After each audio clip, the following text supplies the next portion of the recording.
at this moment. Nixon first, Humphrey second, Wallace third, 43% to 35% to 21. Chet? NBC News now projects the winner in Mississippi will be Wallace, coming out with 60% of the vote. NBC News projections are sure that Wallace will win the presidential race in Mississippi. However, there's still some doubt about the final percentages of the vote for Wallace. Hubert Humphrey and also Hubert Humphrey and Richard Nixon. There may be some changes in these percentages as the night goes on, but we are sure that Wallace will carry the state. Here are some other state-by-state returns. Vermont.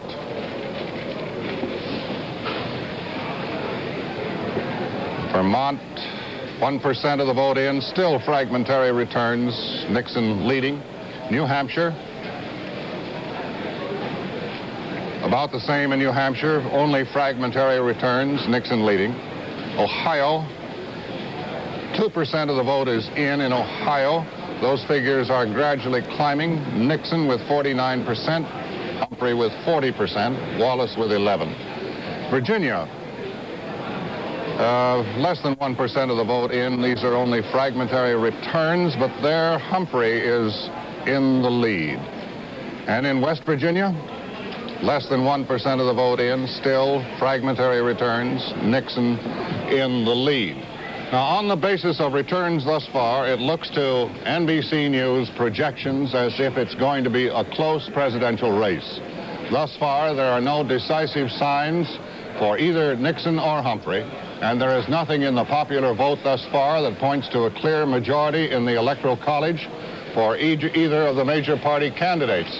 Insofar as the Electoral College is concerned, and these are based on projections, Wallace now has 17, and Nixon has 9 electoral votes. David? We're going to look now at some individual states, beginning with Mississippi. As you saw a minute ago, NBC News has projected the winner in Mississippi to be George Wallace. 60% is the projected percentage, though that may change. That is based on precincts chosen in advance and coming into our election central here ahead of the figures you see on the board. Now, Florida, 1% of it is in. That has been thought from the beginning to be a three-way race, and no one has been willing to predict who would win it, and we aren't. But at the moment, there's the result. Nixon is ahead, but not by very far. Humphrey is a close second, and George Wallace a strong third. Indiana. Not many votes from Indiana, not enough to mean anything much, but of those we do have, Nixon leads with 58%. Tennessee, we have 29% from Tennessee, showing Nixon first, 42%, Wallace second, and Humphrey third. In North Carolina, 2% of the vote is in, and Wallace is ahead. We've been hearing from North Carolina that the Wallace strength there was receding, but we don't see any evidence of it yet. It's early, however, only 2%. That's the result. Wallace first, Nixon second, and Humphrey third. Vermont. On the basis of precincts not shown on this board, we have projected Nixon as the winner in Vermont with 3 electoral votes. We have projected that he will wind up the evening with 58% of the vote. 58% of the vote in Vermont. Now, John Chancellor is here with some sort of electrical machine in front of him. John? We've been able to, using our machine, to find out how people have been voting in various precincts to see if we can examine how various candidates are doing in these 2 important states that have come in, Tennessee and Kentucky. It's interesting that in these 2 border states, that Wallace is getting around 1/4 of the vote, which is less than the surveys before the elections, the surveys which were taken indicated. In Tennessee, he's getting about 33%, but in Kentucky, he's getting only 18%, and this is very serious for George Wallace. The belief before the polls closed today was that if Wallace captured Kentucky, he would almost certainly sweep the entire South. And he is not by any means sweeping Kentucky, and so I think with 72% of the Kentucky vote in, And Wallace down at 18%. This is a lesson we can draw. He is not doing well in the border states, and that may very well hurt him around the country. Now here's Chet Huntley. NBC News now projects the winner in Kansas. And our projection is that Nixon will carry the state of Kansas with 62% of the vote. So with that return in, the standing in the Electoral College is as follows. Nixon now has a total of 19. Wallace has 17. George Wallace said today it's going to take more than a 90-year-old law. That's the Electoral College vote that just came up there. George Wallace said today it's going to take more than a 90-year-old law to stop maneuvering in the Electoral College if the election fails to produce a winner tonight. A leading law expert, Harvard professor Paul Freund, said yesterday that an 1878 statute prevents electors from switching their allegiance in the event that no candidate receives the 270 votes needed to win. Freund said that under that law, Congress has the final say whether to honor an electoral vote cast for a candidate other than the candidate of his party. But Wallace, to that, said today, let them dig up all the old laws they want to. They're going to have to dig up something to stop this movement of ours. We'll be back in just a moment.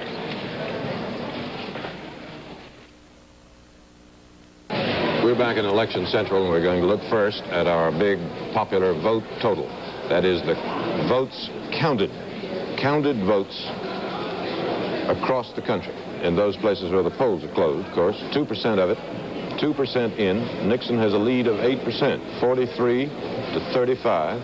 George Wallace is running 22%. The NBC projection desk feels that is somewhat higher than Wallace's final percentage will be, because a great many of these early returns have come from southern and border states where Wallace's strength is very great. In any case, that is the picture at this moment. Sandy Van Oker? David, we have some returns in that are looking rather interesting. In the state of Florida, in that very close contest between former Governor Leroy Collins and Republican Congressman Ed Gurney, as you can see, Gurney enjoys a slight lead at this time.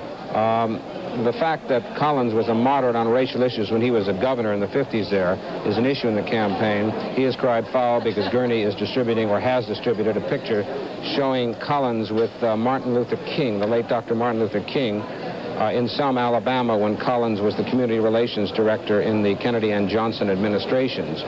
In Ohio, we don't have any major returns yet from Cuyahoga County, which is a source of great Democratic strength. And State Attorney General William Saxby now leads former Cincinnati Congressman John Gilligan. I repeat, we don't have any returns from normally Democratic Cuyahoga County, which is Cleveland, but we do know that in Ohio, on the basis of early scattered returns from Ohio precincts, Vice President Humphrey is receiving a great measure of the Union strength, higher than it was in '64. And if the Union strength comes out, it might help Gilligan, though earlier in the campaign, the Unions were accused of cutting Gilligan because of his dovish views on Vietnam at the Democratic Convention. In the state of Indiana, the incumbent, Birch Bayh, is ahead now of the state majority leader in the House of Representatives, William Ruckelhaus. In that contest, Ruckelhaus earlier in the year bought the rights to Hey Look Me Over, which was Bayh's theme song in 1962 when he first won, so he's had to go along the campaign, Bayh has, without having the song. And in South Carolina, the incumbent, Ernest Hollings, these are very, very fragmentary returns, leads his Republican opponent, Marshall Parker. Now to Frank McGee. There is nothing decisive yet in the 21 races for governor, and none of them appear at the moment to be even nearing a decisive point. Of the 21 races, we have returns from 6 so far, and of the 6, Republicans are leading in 5. Here's where we stand at the moment, beginning with Indiana. In Indiana, 57 to 43 with the Republican Whitcomb in the lead. In Kansas, 49 to 51% with the Democratic incumbent Docking in the lead. New Hampshire, 68 to 32% with the Republican Peterson in the lead. In North Carolina, 51 to 49%, with the Democrat Scott in the lead. That changes our figure. That changed while we were in the process of giving you this report. In Vermont, 72 to 28, with very, very small returns so far, the Republican Davis in the lead. And in West Virginia, 55 to 45%, with the Republican Arch Moore in the lead. Moore was injured only slightly a couple of days ago in a helicopter accident when his helicopter was putting him down on a baseball field to make a campaign appearance. He is at his home tonight watching the returns. He has not been injured seriously. He was up and around, as a matter of fact, yesterday. So again, with returns from 6 states out of 21 where governor's contests are underway, Democrats are leading in 2 at the moment, and the Republicans are leading in 4. Chet? You heard us say earlier that all signs indicate that this is going to be a close one. In terms of electoral votes, the closest election of this century, of course, was the 1916 race between Woodrow Wilson and Charles Evans Hughes. Wilson got 277 electoral votes that year, Hughes 254. California made the difference that night. Wilson won the state by a margin so small that it averaged out to about 1 vote per precinct. That indeed is close. But to remind you again, if the polls are still open in your state or your town and you haven't been to the voting place yet, we urge you to do so. And then, of course, get back to NBC with us. Now, a moment ago, too, you heard us project that Kansas is safely in the column for Nixon, and yet our board showed that only 3% of the vote is in. Let me explain once more how we do that. We have reporters stationed in each of more than 3,000 precincts scattered around the country. Precincts selected because of certain consistent voting patterns in the past. Now, our reporters telephone the results from these key precincts as soon as they are made available. Our election experts here, using computers and a good deal of experience, compare the results with past patterns and are able to make a projection. That is, they can determine a very large result from a very small sample. We also use another system, by the way. A team of analysts working with computers calculates the projected results on the basis of the real vote or the total vote that has come in. And these two systems are entirely compatible, are used to complement and to check each other. There is certainly nothing magic about all of this, and in spite of what some have said, there is nothing immoral about it either. We'll be back in just a moment.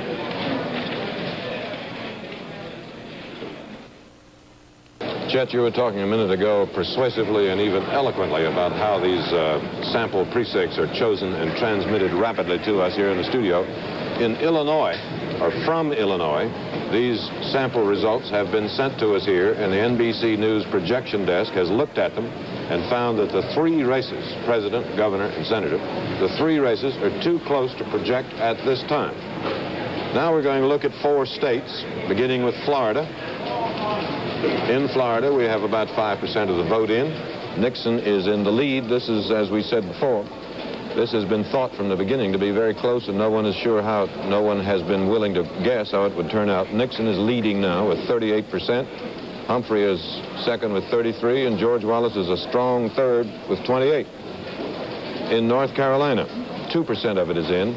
Maybe not enough to prove much yet on these figures. But in any case, Nixon and Wallace are tied virtually. Each has 36%. Humphrey is third. South Carolina, 1% of the vote is in. Too little to tell much. But of what we do have, there's the result. Wallace is first, Nixon second, and Humphrey third. West Virginia. We've been told for weeks by assorted experts that this was one of the few states that Humphrey could count on. We don't know yet how it's going to turn out. We have less than 1% of the vote, but in any case, Humphrey at the moment is in the lead. Ed Newman. Ed? David, I'll say again, at the risk of boring people, that there are 435 seats in the House. It takes 218 for a majority. We have 70 contests decided so far. They're evenly divided, 35 Democrats, 35 Republicans. There's no significance in this. No seat has changed hands. These are all contests in which there was no opposition or only nominal opposition. However, there may be some significance in this fact that in 2 southern states, At the moment, it appears that Democratic candidates for the House are running more strongly than they did in 1966. In Kentucky, Democrats so far are running 2% better than they did. In Tennessee, Democrats are running 5% better than they did in 66. These are border states where, as John Chancellor told us not long ago, George Wallace has not been running as well as he hoped. Whatever happens tonight, Negro representation will be increased in the next Congress. At the moment, there are 6 Negro congressmen, if you include Adam Clayton Powell, the Harlem clergyman, former chairman of the House Committee on Education and Labor, who was denied his seat in 1967 and has not reclaimed it, even though he was reelected in a special election. But in addition to those 6, the new House will have at least 3 more black representatives from districts carved out of black ghettos this year in the redistricting, one in New York, the borough of Brooklyn, one in Cleveland, and one in St. Louis. In Cleveland, the favorite is Louis Stokes, a Democrat, brother of the mayor of Cleveland, Carl Stokes. Now to Santa Van Oker. NBC News has projected another winner in a Senate contest. In the state of Georgia, NBC News has projected Herman Talmadge to win his seat. It's his 3rd term he'll be serving starting in January. This was never really a contest. Talmadge is a fixture in the state. His father was a 4-time governor of the state. But what is significant about this contest is that for the first time in 100 years, I repeat, 100 years, a Republican has felt brave enough to run in a Senate contest. He has run in the Senate contest, and of course he was defeated, but it's the first opposition that Herman Talmadge has had, and it may indicate a certain trend in the state, which is that now, and this may surprise a lot of us, the state of Georgia is half urban, with a very sophisticated city, Atlanta, and as its capital, and I think this indicates that we may see a revival of a Republican Party there after a long time, almost 100 years since Reconstruction. Chet? Sandy, I was distracted there. Did you get the latest on Indiana, that close race there? Well, the only thing we have is that Birch Bayh is running behind William Ruckelhaus, the majority leader of the House of Representatives. It's a very close race. Very good. Here is a list of states now on the basis of NBC projection, which have gone to the several columns. Republicans can now claim Kentucky, Vermont, and Kansas, adding up to 19 electoral votes. George Wallace has carried Alabama and Mississippi by NBC projection for a total of 17 electoral votes. Thus far, the Democrats have carried none. Now, here are some other state-by-state returns. Indiana, contest for president. 3% of the vote is now in. Nixon leading currently with 56% of the vote. Humphrey 34%, Wallace 10%. Georgia, 1% of the vote is now in, and Wallace in the lead. Virginia, 1% of the vote is in, Nixon leading, Humphrey second, Wallace third. And in the state of Maine, NBC now records 1% of the vote. These are still fragmentary returns. Wallace with a slight lead. Here is one that is not entirely significant, but I can't resist it. NBC's Sherry Boland reports from Anchorage, Alaska, that one state representative candidate developed a new approach to campaign advertising. In one television announcement, M.M. Moose Moore wrestled a bear, while technicians imposed the slogan, "A man of action." And in another commercial, Moore had a bear leading his dog team, while flashing across the screen was the slogan, "They said it couldn't be done, but Moose Moore did it." In this wrestling match with the bear, they say who won? No, Moose Moore did it. So you didn't project any winner there, did you? In the race for president, the NBC News projection desk finds that 3 big states, Ohio, Indiana, and Illinois, are too close at this time to make any projection of a winner. These 3 states, all big ones, have a total of 65 electoral votes. We'll be back in a moment. On the basis of NBC's projections, Nixon has won 3 states so far. Wallace has won 2. If you want to put the board up, we can see the numbers. Nixon has won 3 states with 19 electoral votes. Wallace has won 2 with 17 electoral votes. Humphrey, as yet, has not won any. Those are NBC News' projections. Sandy Van Oker? David, we just have this in. NBC News has projected a winner in the Florida senatorial contest, and we are projecting Congressman Ed Gurney, the Republican, the victor over former Governor Leroy Collins, the Democrat. We are projecting that Gurney will win with 54% of the vote. That was always billed as a very close contest. NBC News, I repeat, is projecting Congressman Ed Gurney, the Republican, over former Governor Leroy Collins. Chet? Yes, rather quickly, here are returns for several more states. Tennessee. We have more returns in from Tennessee. 36% of that vote is now in. Nixon building up a lead, 43%. Wallace still in second place with 32, and Humphrey in third with 25. Alabama. NBC News has projected that George Wallace is the winner in Alabama and will take 65% of the vote. Arkansas, first returns, I believe, from Arkansas, fragmentary returns, Nixon leading, Wallace third. And in Florida, whereas David explained a moment ago, this one was judged capable of going any direction, and it shows Nixon with 38%, Humphrey in second with 34, Wallace a strong for third with 38. And that's where we are up to this moment.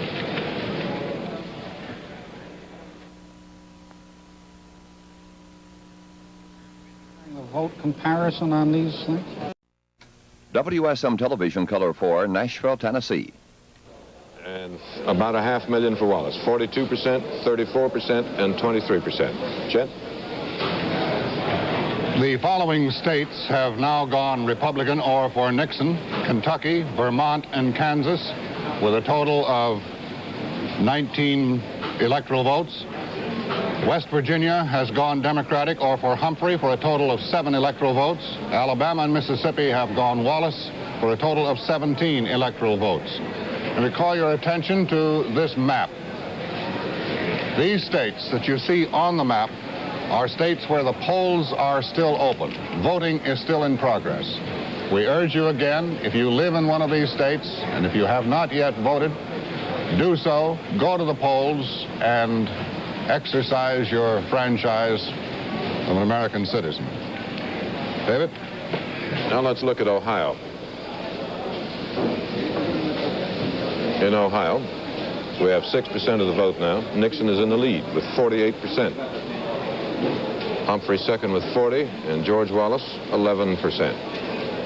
Kentucky, 85% of the vote of Kentucky is in now. We projected the winner there some time ago, an hour or more, to be Nixon. And that's the, we projected 43%. He now has 44. In Kansas, 3% of the vote is in, and we have projected Nixon to be the winner there with 52%. In New Hampshire, 3% of the vote is in, and 3% in New Hampshire, a small state, is not very much, as you see, not very many votes. Nixon is in the lead, but we still don't have enough to say anything much, certainly anything conclusive about it. We'll be back in a moment.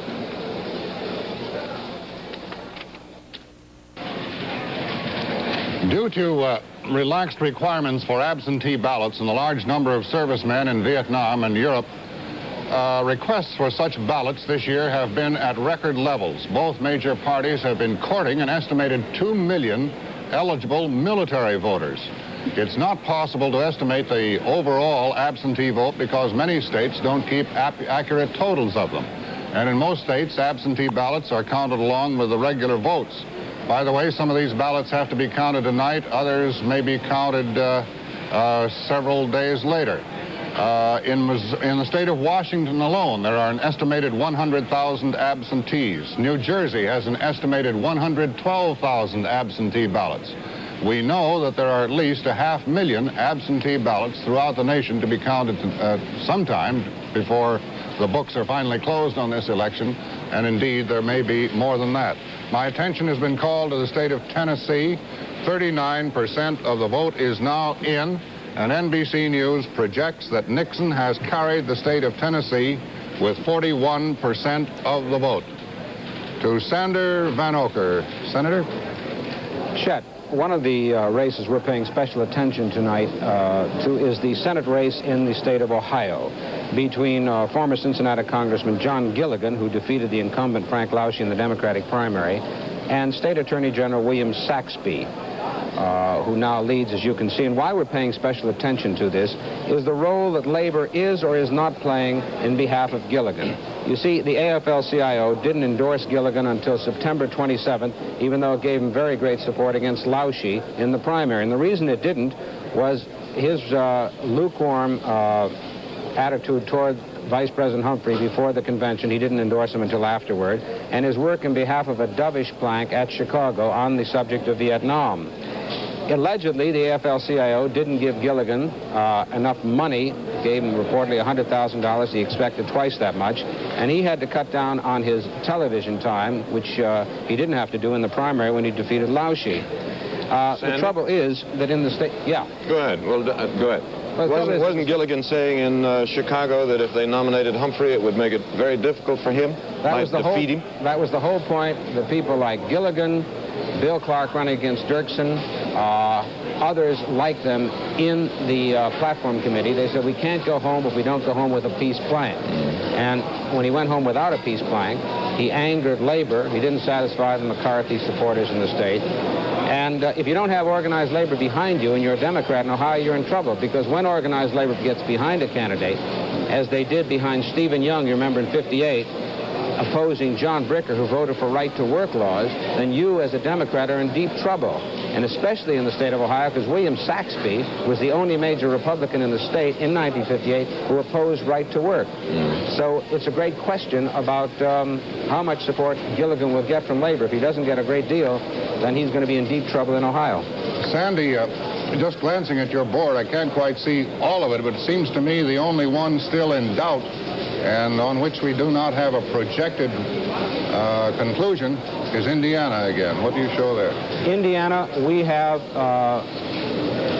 the Republican, William Ruckelhaus, the majority leader of the House, with a pretty good lead over the incumbent Birch Bayh. And I suppose also you could say it's a great question in that state what organized labor is doing for Birch Bayh, because organized labor matters way up there in Lake County. And maybe if those voters, we don't know yet, are going for George Wallace, I'm just projecting this may be hurting Birch Bayh.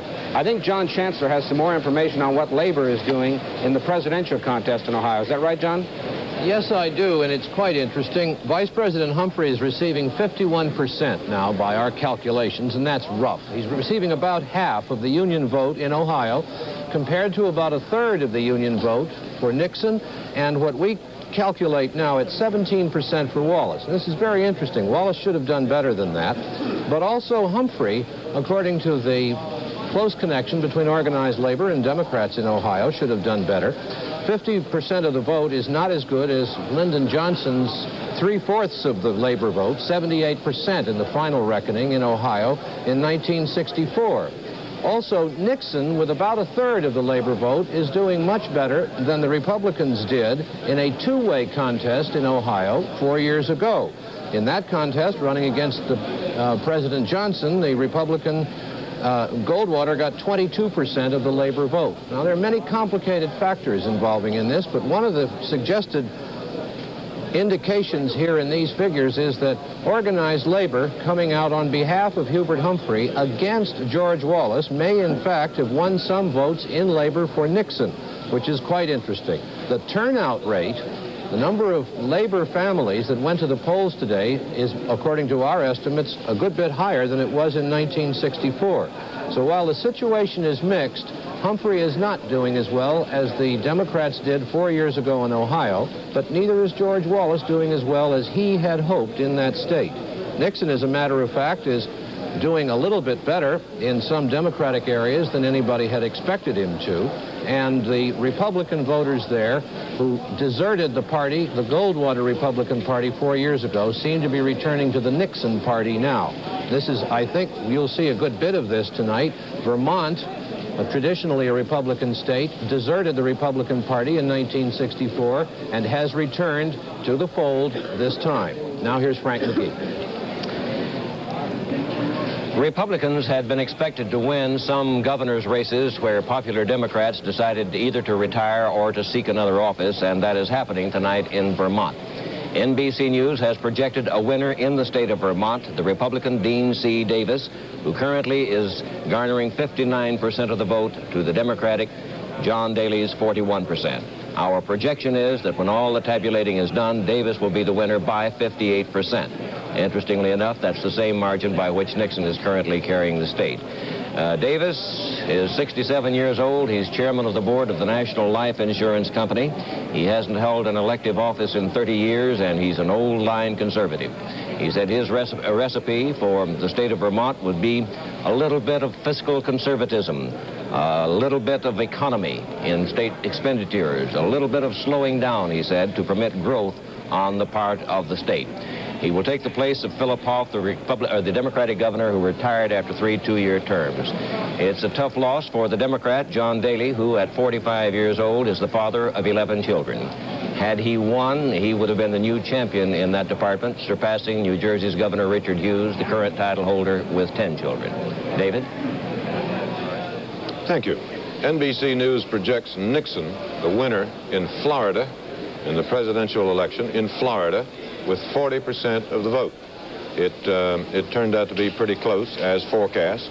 Nixon has 38% in the votes we have already counted.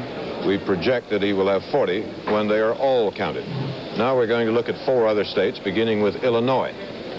Illinois hasn't been closed very long, but we now have a few figures from there. Just a few.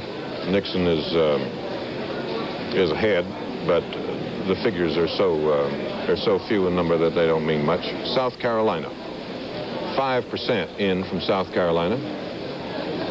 That is Senator Strom Thurmond's home state. He has been working avidly, not to say eagerly, for Nixon, but in his own state at this early hour. It may not turn out that way at the finish, but at this early hour, George Wallace is first, Humphrey is second, and Nixon is third.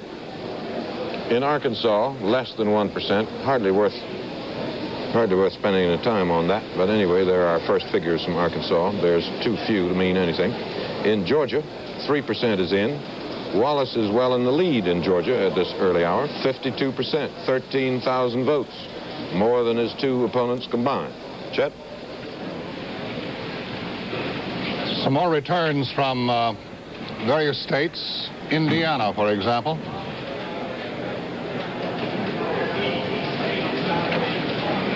State of Indiana, 10% of the vote is now in. Nixon in the lead with 56% of the vote, Humphrey with 33%, and Wallace with 10% of the vote. State of Virginia, 7% of the vote is now in. Nixon in the lead with 39%, Wallace in second place with 31%, and Humphrey a close third with 29% of the vote. North Carolina, 6% of the vote is now in. Nixon again leading, but narrowly, with 33%. Humphrey with and Wallace in second place. Oh, let's start all over. Wallace leading with 35%. Nixon trailing closely with 33%. And again, Humphrey trailing closely with 31%. Tennessee, it is our projected conclusion that Nixon has carried the state of Tennessee. And by the way, the totals now in the electoral vote are as follows. Nixon now has, on a projected basis, 44 electoral votes. Humphrey has 7, and Wallace has 17. We'll be back in just a moment. We're back. Let's take a look at Indiana first. In Indiana, with 10% of the vote in, we have projected Nixon the winner in Indiana with 48%. He has 56% now. We project that when they're all counted, he will win Indiana, 13 electoral votes there, with 48% of the vote. That means that Nixon now has won 5 states with a total of 44 electoral votes. He still has a long way to go, 270 it takes to win. Now let's look at the popular vote total. Nixon is in the lead with more than 1 million votes, 42%. Humphrey second with 34. George Wallace at this hour a strong third with 24. The others are Dick Gregory, Cleaver, McCarthy write-ins, and others. And at this hour they have 5,600, less than 1%. To Ed Newman. Ed? Well, at this moment, David, about 40% of the House races have been decided. 163, as you can see. The Democrats have won 96 of them, the Republicans 67. And it may appear to be extraordinary that not one of those 163 seats that have been decided has changed hands. In itself, it suggests that there has been no big swing either way. But the fact is that almost without exception, these were safe or relatively safe seats for the party that holds them now. And probably it would have taken a very, very large swing in the vote to shift party control of any of them. We still have to wait for some key races in a state like New Jersey. New Jersey is a state with 15 congressmen. The Democrats have so far won 4. The Republicans have won 4. No change. We have to wait for key districts in Pennsylvania, which has 27 congressmen. The Democrats have won 9. The Republicans 12. Again, no change. In fact, with all these safe seats remaining safe, it appears that none of the House leaders from either party will lose today. Speaker John McCormick, Democratic leader Carl Albert of Oklahoma, Gerald Ford of Michigan, the Republican leader, Leslie Aarons of Illinois, the Republican whip, Melvin Laird of Wisconsin, the chairman of the Republican Conference. Hale Boggs of Louisiana, the Democratic whip, did have a pretty tough fight. He is expected, however, to make it. Now, perhaps there must be one change in the committee chairmanship in the House. That's in the House Committee on Un-American Activities. The current chairman, Edwin Willis of Louisiana, was upset in the primary, so he will not be back in January. If Richard Icord, a Democrat of Missouri, wins his seat today, holds his seat today, he will be the new chairman. Now to Sander Van Oker. We have another projected winner in a Senate contest, and that is in South Carolina, where NBC News is projecting that the incumbent, seeking his second term, Ernest Hollings, will win that race with 57% of the vote over his Republican opponent, Marshall Parker. That race was thought to be somewhat closer than it turned out to be because it was felt that Hollings had disappointed many of the Negro voters who first put him across when he ran for the Senate, but apparently he's doing very well, and we have projected him as the winner, Ernest Hollings, the incumbent. In New Hampshire, with early returns in, the incumbent Senator Norris Cotton is running, and these are early returns, quite a bit ahead of Governor John King, the Democrat. Governor King was first a supporter of the Johnson administration on Vietnam. Then he called for a bombing halt. Cotton has been holding pretty firm to a tough view on Vietnam, and it looks now that Governor King, who's been a very popular governor up there, is running pretty well behind with 5% of the votes in. Over in the close contest in Indiana, the incumbent Birch Bayh, seeking his second term, is running behind the Republican William Ruckelshaus. The first S in his name is pronounced, it's silent. William Ruckelshaus, who's the majority leader, he's just 35 years old.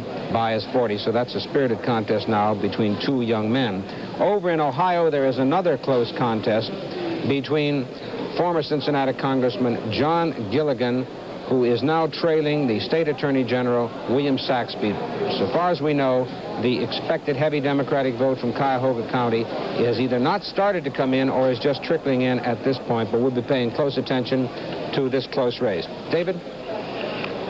At 8:20, the NBC News projection desk still sees the possibility of a close presidential race. There is nothing in the national popular vote total so far to show a big victory for either candidate.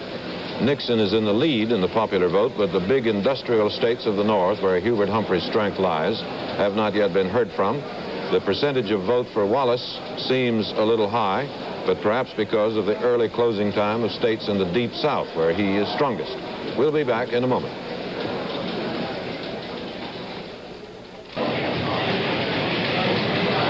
All right, where are we now? Let's take a look at several states. Mississippi, for example. We have projected a winner in Mississippi. It is George Wallace. And our projection is that he will carry 60% of the vote. In Vermont, the projected winner is Nixon with 54% of the vote. In West Virginia, the projected winner is Humphrey with 54% of the vote. And in Florida, our projected winner is Nixon with 40% of the vote. Nixon has now carried 6 states with a total of 57 electoral votes. Wallace has carried 2 with a total of 17 electoral votes. Humphrey has carried the state of West Virginia with 7 electoral votes. Now to John Chancellor. George Wallace may have done well in Mississippi, and that was no surprise, but what must make his people unhappy tonight is that they did not do well in Kentucky and Tennessee, and they are not doing well in Florida. George Wallace is currently 3rd in Florida with about a third of that vote, a little less, tallied so far. It's interesting to look at the Wallace vote as we've been able to tabulate it here on our RCA computers in Kentucky. In the Louisville area, which is traditionally Republican, Wallace is getting about 16% of the vote, about the same that he's doing all across the state. In the poor farming region in the western part of Kentucky, Wallace is getting about 29% of the vote. That's no surprise. But in the Cumberland Mountains, which is an old Republican territory, part of Appalachia, Wallace has dropped down to about 14% of the vote, which is well below his showing all across Kentucky. And that means that George Wallace is not doing terribly well with the hill people in the Appalachian Mountains in Kentucky, who have, as I say, been traditionally Republican. But all the indications from his candidacy this year seem to be that he would pick up votes with these people, and he's not doing very well. In the rest of Kentucky, where the votes add up to more than half the state's votes, Wallace is getting a little bit more than 16% of the vote. And when you look at the difference between the cities, the suburbs, the small cities, and the rural areas, Wallace is doing his best in the suburbs. With about almost 20% of the vote we've been able to calculate so far in Kentucky for Wallace is coming from the suburbs. He's doing most poorly in the metropolitan areas, and of course that includes some Negro voters in Kentucky. He's down to 13%, and not enough in the countryside itself. So it would seem that with the suburbs, the voters there having indicated to all of us all year long that they feel that law and order, even though they may not have much crime themselves, that law and order is a very vigorous issue with them, that they may have responded to what George Wallace had to say. But he did not do as well as he expected it to elsewhere in Kentucky, and that's where George Wallace stands in that state now. That Senator Ribicoff retains his seat. I don't know what that projection means. We tried to correct it. We'll find out later. But anyhow, we are projecting that Senator Ribicoff will be the projected winner in the state of Connecticut. In that state, the main issue, it seemed to us, going around the state, was Congressman May accusing Senator Ribicoff of being way off base when, as you remember, Senator Ribicoff nominated George McGovern and said with George McGovern as president, we wouldn't have Gestapo tactics in the streets. And as you remember,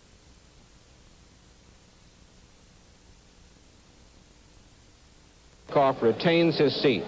I don't know what that projection means. We tried to correct it. We'll find out later. But anyhow, we are projecting that Senator Ribicoff will be the projected winner in the state of Connecticut. In that state, the main issue, it seemed to us, going around the state, was Congressman May accusing Senator Ribicoff of being way off base when, as you remember, Senator Ribicoff nominated George McGovern and said with George McGovern as president, we wouldn't have Gestapo tactics in the streets. And as you remember, Mayor Daley took umbrage of that and shouted something at Senator Ribicoff. Now back to David. Thank you. We're going to look at 6 states, beginning with Pennsylvania, where the figures have just now begun to come in. We have 1%. Humphrey is in the lead, 54%. Nixon second, and Wallace third. In Ohio, Nixon is leading, Humphrey second, Wallace has 12%. In Maine, home state of Senator Muskie, Democratic candidate for vice president, the Humphrey Muskie ticket there has 81%.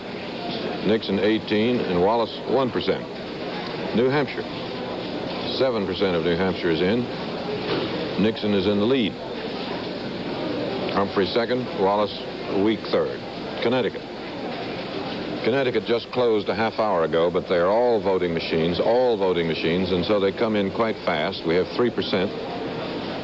Humphrey is first with 59%, Nixon second, and Wallace third with 8%. In Oklahoma, just a few there. They've just closed in Oklahoma. We only have a few votes, but Nixon is well ahead. Chet? Here are some more returns, if I may, Sandy, on that very close Senate race in the state of Indiana. 16%, 18% of the vote is now in, and it reveals incumbent Birch Bayh with 48% of the vote, Ruckelshaus with 52% of the vote. Bayh with 194,000 plus, Ruckelshaus with 213,000 plus. In the District of Columbia, NBC News' projection of a Humphrey victory there is based on partial returns from 99% of the precincts in the district. Now, the rundown on electoral votes thus far is as follows. Nixon has now carried 7 states with a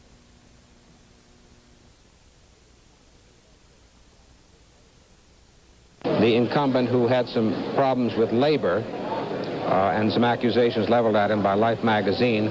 Eagleton is now leading Tom Curtis in the state of Missouri with 2% of the votes in.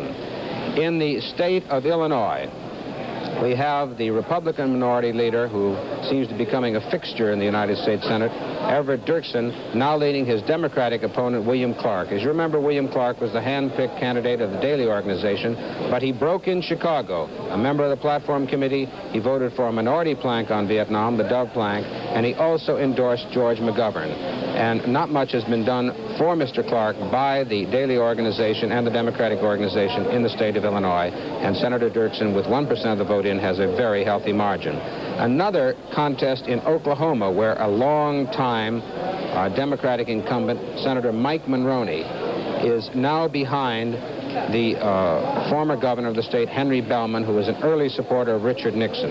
With 1% of the vote in, Bellman is ahead of Monroney. There's a third-party candidate in the state of Kansas, as you can see, but he's not really in the contest. That is a very close contest in the state of Kansas, and there were predictions before that Monroney would have a very tough fight. He's been in the Congress, House, and Senate for many years, but Bellman is a very strong and attractive candidate out there.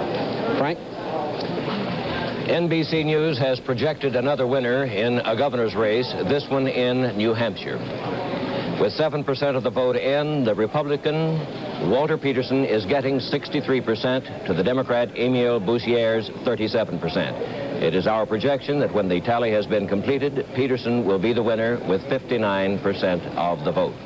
Interestingly enough, in New Hampshire, where all of this political activity began last March in the primary, the Democrat Boussier won the endorsement of the archly conservative newspaper in the state, the Manchester Union Leader. Peterson, our projected winner, has been Speaker of the New Hampshire House since 1965, and the New Hampshire House, by the way, is the third largest elective deliberated body in the Western world. Peterson takes a seat that was held by a Democrat, John King, who decided not to run for governor and try for the Senate instead, and at the moment is badly trailing his opponent, Norris Cotton, the Republican from New Hampshire. The big issue in the campaign was taxes, with Boussier, the Democrat, pledged to veto any attempt to increase taxes, and with Peterson, the Republican, saying only that he had an open mind. One of the issues in the campaign was Peterson's proposal to build a stadium in New Hampshire for professional football and baseball teams currently located in Boston. Boussier ridiculed this, said he'd contacted one of the teams there at least, and they had contracts running through 70 and were happy with their stadium arrangements and had plans to make others. So of the two races that NBC News has called projected winners in tonight, both of them are in the Northeast. Both were formerly Democratic. Both are projected to go Republican. One in New Hampshire, the other in Vermont. David?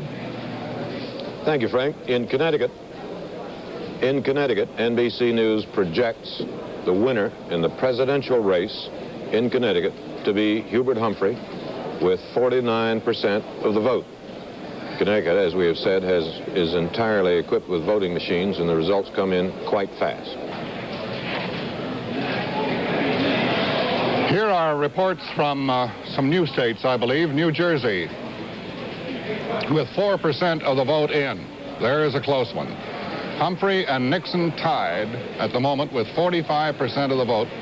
Wallace with 9%. More returns from Michigan. 1% of that vote is in, and that is a big vote, as you know. But Humphrey is leading at the moment with 47%. Nixon with 42%. North Carolina, 9% of the vote is now in. Wallace leading, 36%. Nixon with 33%. Humphrey with 30%. Ohio, another big vote. 12% of that vote is now counted. Nixon is leading with 47%. Humphrey with 42, Wallace with 12. And Georgia, 7% of the vote is in Georgia. Wallace is leading with 50% of the vote. Humphrey with 29, Nixon with 21. The NBC News projection desk still sees the possibility of a close race.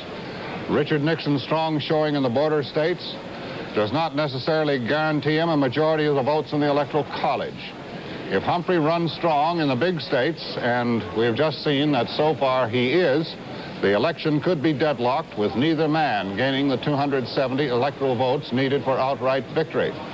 If Humphrey runs very strongly, our projection desk feels that Humphrey could possibly take a majority in the Electoral College. David? If he runs strongly in the industrial states. Now we're going to look at 6 more or 5 states and the District of Columbia, beginning with the district where we got 99% of the vote very rapidly because they don't really do much voting there. They elected a school board today and voted for president. The projected winner is Humphrey with 78% of the vote. In Missouri, 2% of it is in. Humphrey is in the lead. In Maryland, Nixon is in the lead. This is one of the states where Wallace did well in the primary 4 years ago. Not doing that well now. Nixon is in the lead in Maryland with 47%. Humphrey second. In Oklahoma, 2% of it is in. Nixon has 50% of the vote. Humphrey is second. Wallace is third. In Texas, first votes in from Texas, only 2%. The Democrats in Texas, for once, almost the first time in modern history, united to support their own ticket. We don't know how it'll turn out, but that's how it is now. Humphrey is in the lead. Nixon second. Wallace has 16%. And Connecticut, the projected winner, NBC's projected winner in Connecticut is Humphrey with 49% of the vote. Sandy Van Oker. Sandy?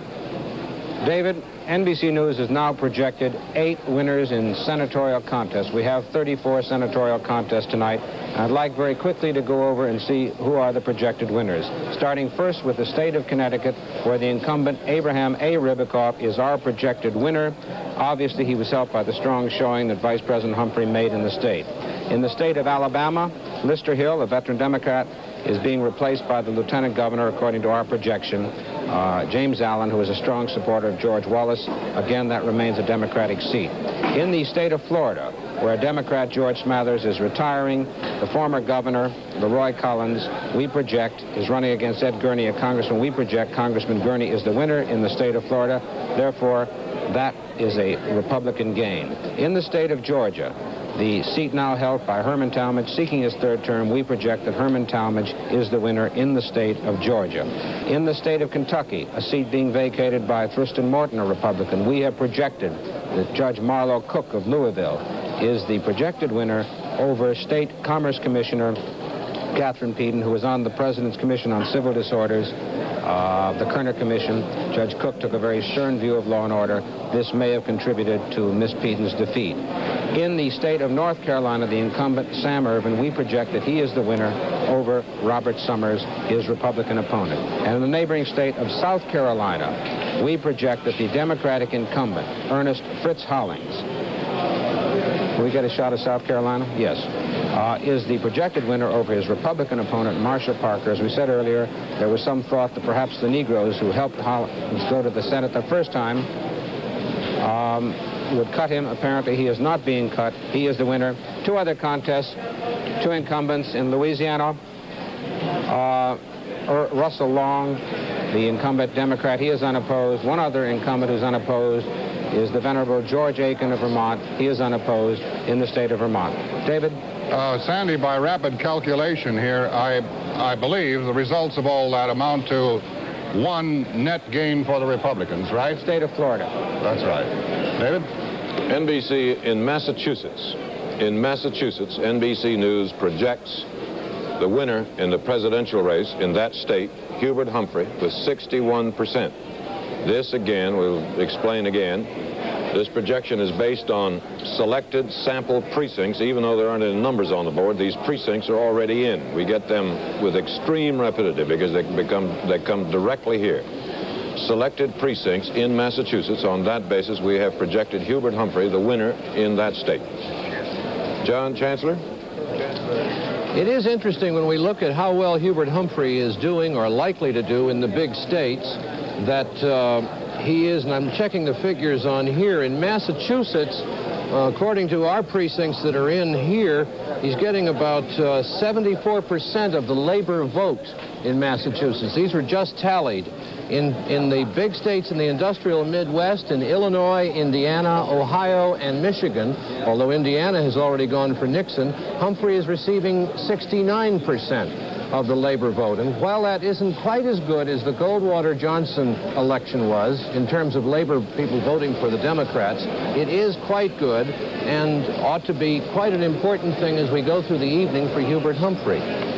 John, you're very impressive there, looking into that screen. It looks like a television set on top of a typewriter. It is a television set on top of a typewriter. You could write poetry on it. You could. The machine could. I thought you were doing your income tax. No, I can tell you that as of now, our precincts show that the Republicans have 24% of the labor vote, that George Wallace has only 2% of the labor vote as of the moment. In terms of this computer in Massachusetts. It says Massachusetts right here, David. You must believe it.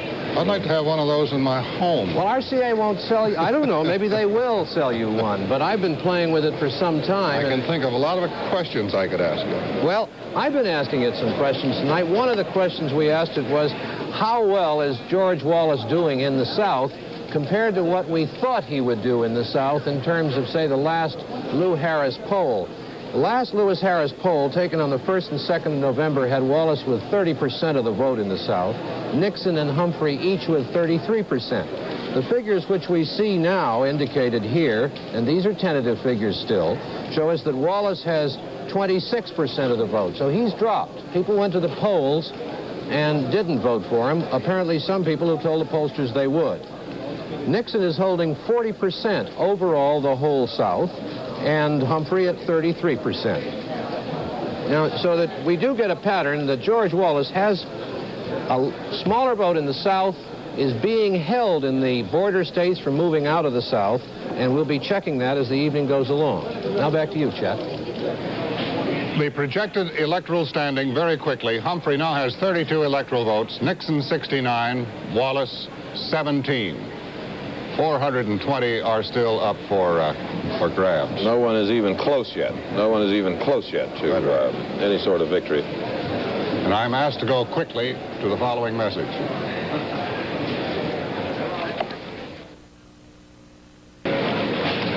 Communist Yugoslavia's television presented a 45-minute program tonight backgrounding our presidential election with film shot by the Yugoslav television team that spent several days touring with the candidates. Crowds gathered long before returns were available at the United States Information Agency in Belgrade, where an electronic tally was set up to announce the results. As a matter of fact, Europe has never shown as much interest in our election as they're showing this year, and they will have never seen as much. I know we are supplying facilities and whatnot via satellite to a number of European agencies.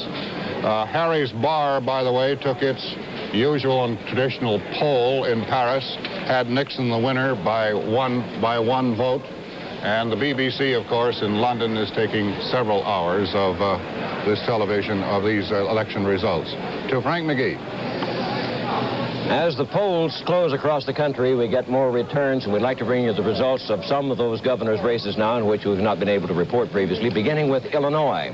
In that large state, the Democrat, Ogilvy, a longtime associate of Chicago Mayor James Daley, is getting, Sam Shapiro is getting 38% of the vote to the Republican Ogilvy's 62%. That is with only 1% of the vote tabulated. In Texas, NBC News has projected a winner. Preston Smith, the Democrat, currently getting 56% of the vote to the Republican Paul Eggers' 44%. That's with 4% of the votes tallied. It's our projection that when all is said and done, Preston Smith, who was considered to be an easy winner in replacing John Connally in Texas, will have 60% of the vote. The first returns we can give you from Arkansas show the Republican incumbent, Winthrop Rockefeller, with only 46% of the vote, to the Democrat Crank's 54%, but this is a very early return, not even enough to total 1%. And we have some returns from North Dakota.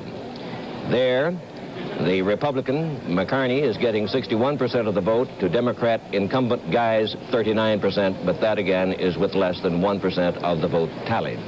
In the 21 races so far, we have projected winners in 3.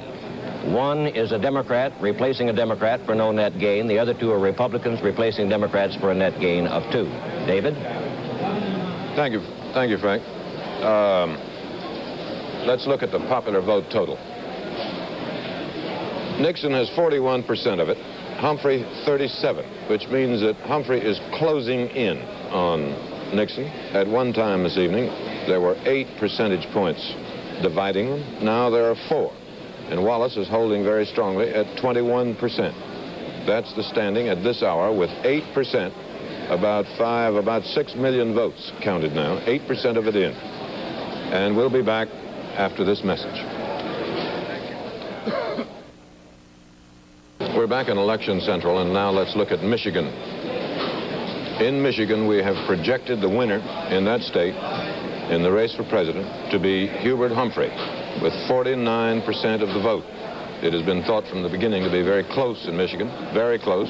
Our projection now is that Humphrey will win it, and it's 21 electoral votes. And that's where we stand at this moment.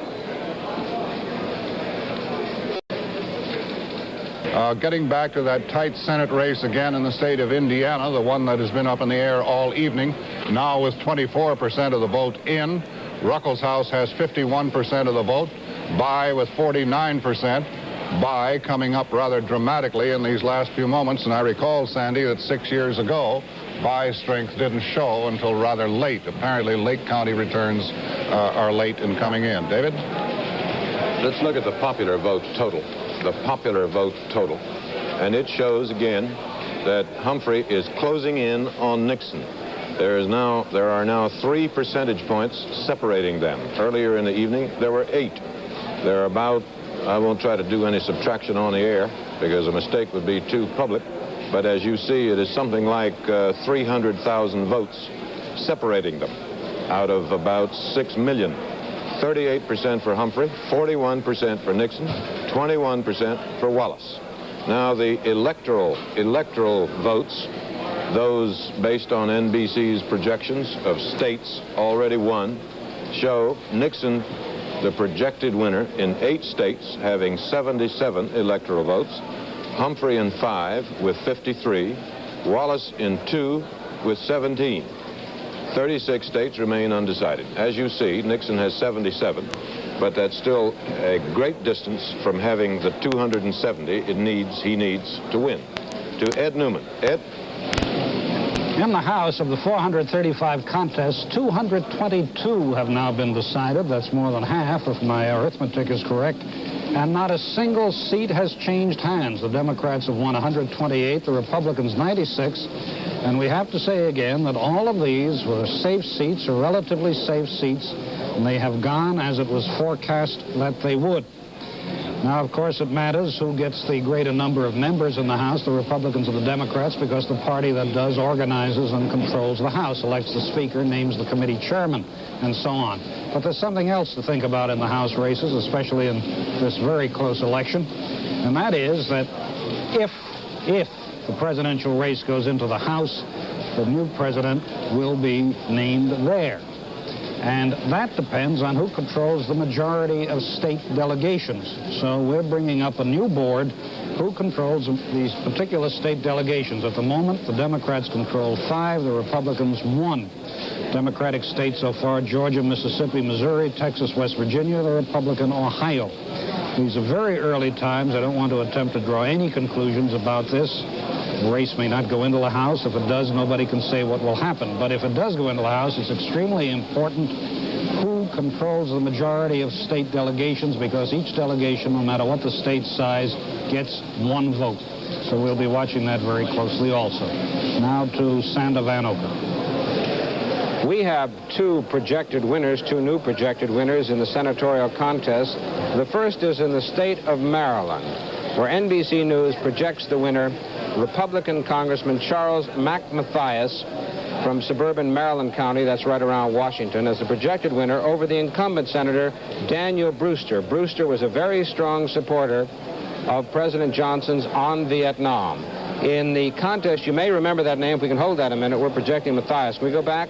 That man Mahoney, George Mahoney, ran for the governorship of Maryland in 1966 as a Democrat, and he was beaten by none other than Spiro Agnew. And Mahoney ran on what a lot of people consider was a racist platform, whose appeal was based on the slogan, "Your home is your castle, protect it."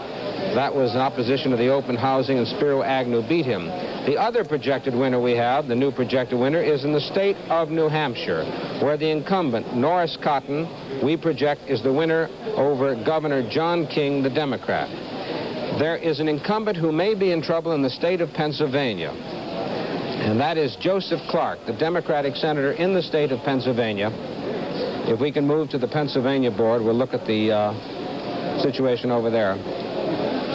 There we are. Joseph Clark, seeking his 3rd term in the Senate, trails Congressman Richard Schweiker from suburban Philadelphia by a goodly margin at this time. Now, we don't know whether Philadelphia is in yet, but Clark is running behind, and Clark was an early opponent of the Vietnam War, later supported President Johnson, but he is now trailing Republican Congressman Richard Schweiker. In the state of Oklahoma, there appears to be a very close race, but the incumbent, Mike Monroney, seeking his 4th term, is trailing the former governor, Henry Bellman, the first Republican ever to be elected governor of the state of Oklahoma, by about 9 points. Bellman, as you may remember, was the first man to head the Nixon for President committee, then dropped out to run his senatorial contest, and he now leads Mike Monroney, who is seeking his 4th term in the Senate in Oklahoma. In Indiana, as you mentioned a few moments ago, Chet, Birch Bayh, the incumbent seeking his 2nd term, is closing the gap, but he still trails William Ruckelhaus,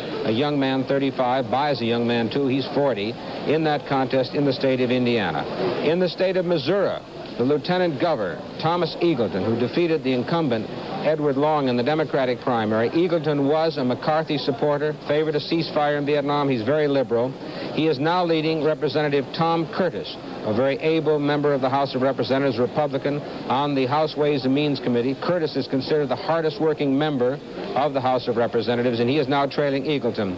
In Ohio, that race, Gilligan, the former Democratic congressman, trails the Attorney General William Saxby in that state to take the seat which Frank Lausch used to hold before he was defeated in the primary by Gilligan.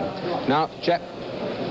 Sandy, on the basis of projections, then, again by rapid calculation, you show a net Republican gain of 2 now?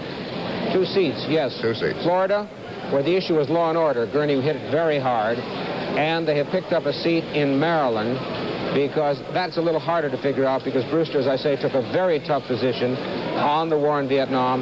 Mathias was a backer of Rockefeller, and he does very well in the Republican areas around Washington, the suburban areas. It was thought he might be hurt by a heavy Wallace vote in eastern Maryland, but apparently he hasn't been. So that is a net gain of 2, Maryland and Florida. Very good. We'll be back in just a moment. Now let's look at North Carolina. In North Carolina, Humphrey is doing poorly. He's 3rd. Nixon is ahead with 36%. Wallace is 2nd, 33%, and Humphrey 3rd with 30%. In South Carolina, Wallace is ahead there. Nixon is second, and Humphrey is third. That, again, is Senator Strom Thurmond's state, and he was most anxious to deliver it to Nixon. He may yet, we don't know, but that's where it stands at the moment. In Ohio, one of the big industrial states, Nixon is leading at the moment. 16% of the vote has been counted and put on our boards, and Nixon is leading with 48%. Humphrey is second with 40%, and Wallace has 12%. In Missouri, 13% of it is counted. Humphrey here at this early stage has a fairly substantial lead, 52% of the vote. Nixon second with 38. Wallace third with 10. Now to John Chancellor and his marvelous machine. John? We will note that, Richard, that Humphrey won the District of Columbia, which of course is an overwhelmingly Negro city. And the Negroes are going for Hubert Humphrey, but it's very interesting to note that where Humphrey needs the Negro votes, they are, many of them, staying home. In the industrial Midwest, which are the states of Illinois, Indiana, Ohio, and Michigan, our calculations indicate now that something like between 10 and 15% of the Negroes who voted the last time are not voting this time. And this is very interesting because in the southern states of the United States, where there has been a great effort to register Negro voters over the past 4 years, registration was up 14% this year. And so where more Negroes are voting in the South, fewer Negroes are voting in the industrial Midwest. We have a very high Negro defection rate indicated in Kentucky in some of the early returns. We have a fairly high defection rate in Indiana, which Richard Nixon has been projected as a winner. So that the irony of this for Hubert Humphrey is that while overall in the country there are a few more percentage points of Negroes registered this time than 4 years ago, they are not where he needs them. Now here's Frank McGee. Thank you, John. NBC News has projected another winner in the governor's race, this one in Missouri. And it is our projection that the Democratic incumbent, Warren Hearns, will gain re-election. With 13% of the vote in, he's running at 63% over Republican Lawrence Roos. And we say that when the figures are finally tallied, Hearns' percentage will be 60%. Hearns is getting 3 out of 4 votes in St. Louis. There's a large Negro registration in St. Louis, about 35%. Hearns has been popular enough with them. He lost some popularity, however, when he called up the National Guard to quell a riot last spring. Now, we have a race in Indiana. Although more than 25% of the vote has been tallied there, and there's a wide separation in the percentage points, we think this race for governor in Indiana between Republican Whitcomb and Democrat Rock is still too close to call. And in Kansas, we have an exceptionally close race with 6% of the vote in, Docking, the Democratic incumbent, 50%, Harmon, the Republican challenger, 50%. So there we are. So far, of the 4 races in which NBC News has made projections, 2 have gone to Democrats, but Democrats held those state houses already, so there's no net gain for them there. 2 of the races we have projected will go to Republicans. They held neither of them, so as of the moment, the Republicans have scored a net gain of 2 state houses. Chet? Here are returns from several more states. Maryland. 18% of the vote is now counted. Nixon's leading with 49%. Humphrey with 33%. Wallace with a significant 18%. Massachusetts, 6% of the vote is in, but it is NBC's projection that Humphrey will carry Massachusetts with 61% of the vote. Delaware. First returns are in from Delaware. They are fragmentary, meaning very little, if anything. 1%, less than 1% of the vote. Nixon with 60%. Georgia, 11% of the vote is now in, and Wallace is leading with 48% of the vote. Humphrey second with 28%. Nixon third with 24%. I wonder if we might take a look at the popular vote board for just a moment. 11% of the national vote is now in. This board changes, by the way, about every 60 seconds. Nixon is still leading with 41%, but Humphrey has just closed another percentage point. and is now trailing by 2 points with 39%. Wallace holding steady at 20%. Perhaps that is significant. Humphrey, to repeat, just closed 1 more percentage point. Earlier in the evening, you recall, he was 8 percentage points behind. And we'll be back in just a moment. In Arkansas, NBC News projects the winner in the race for Senate to be the incumbent Senator Fulbright, the Democrat. He is our projected winner for re-election to the Senate from Arkansas.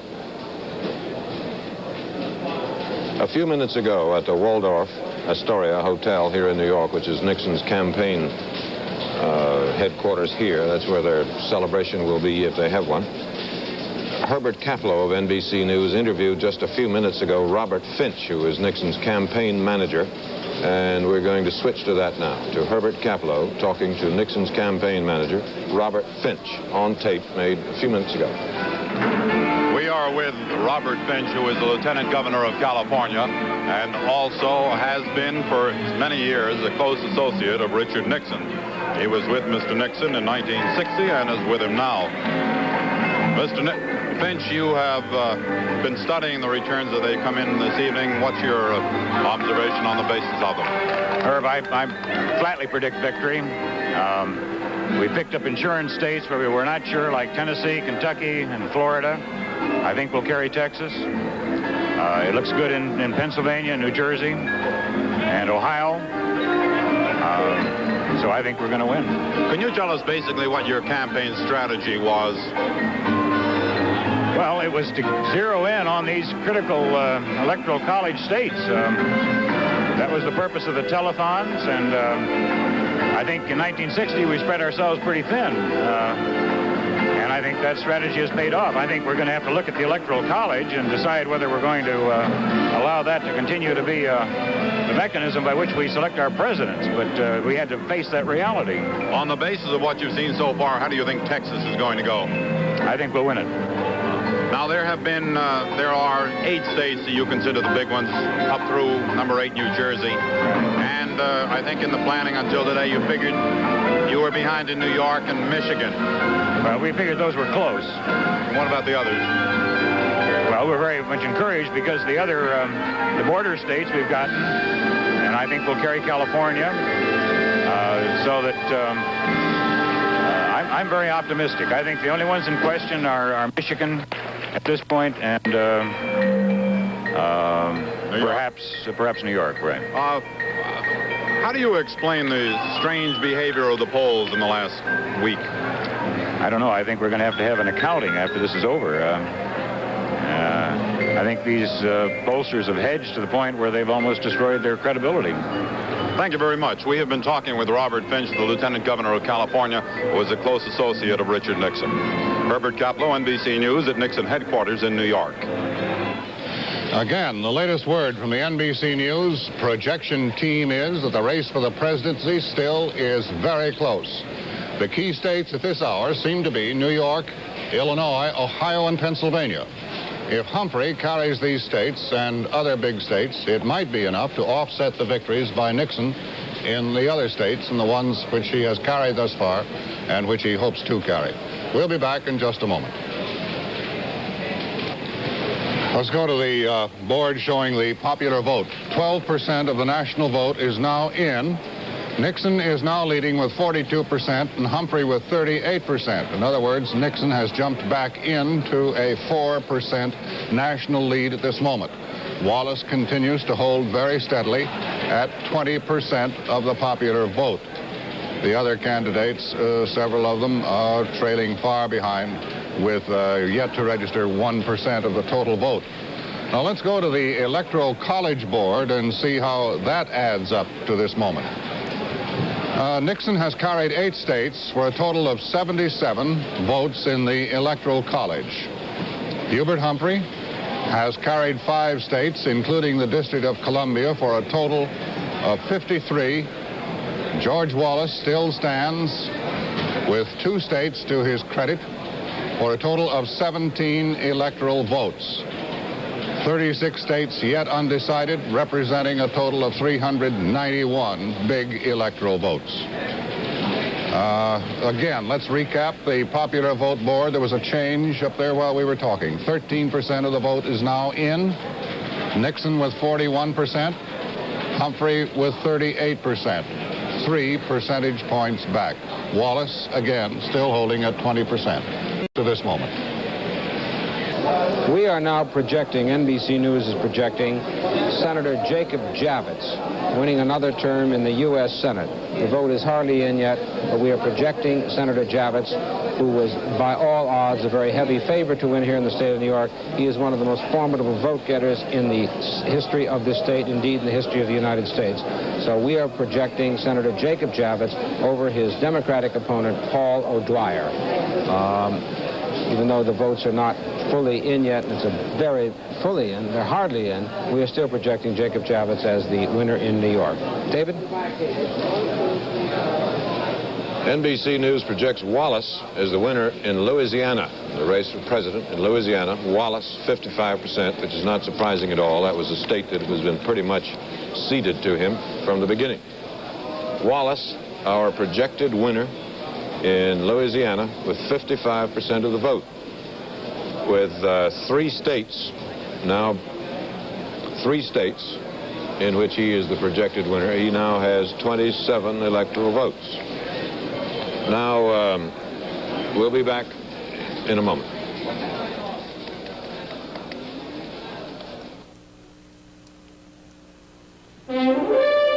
These are the kind of men we had in mind when we designed.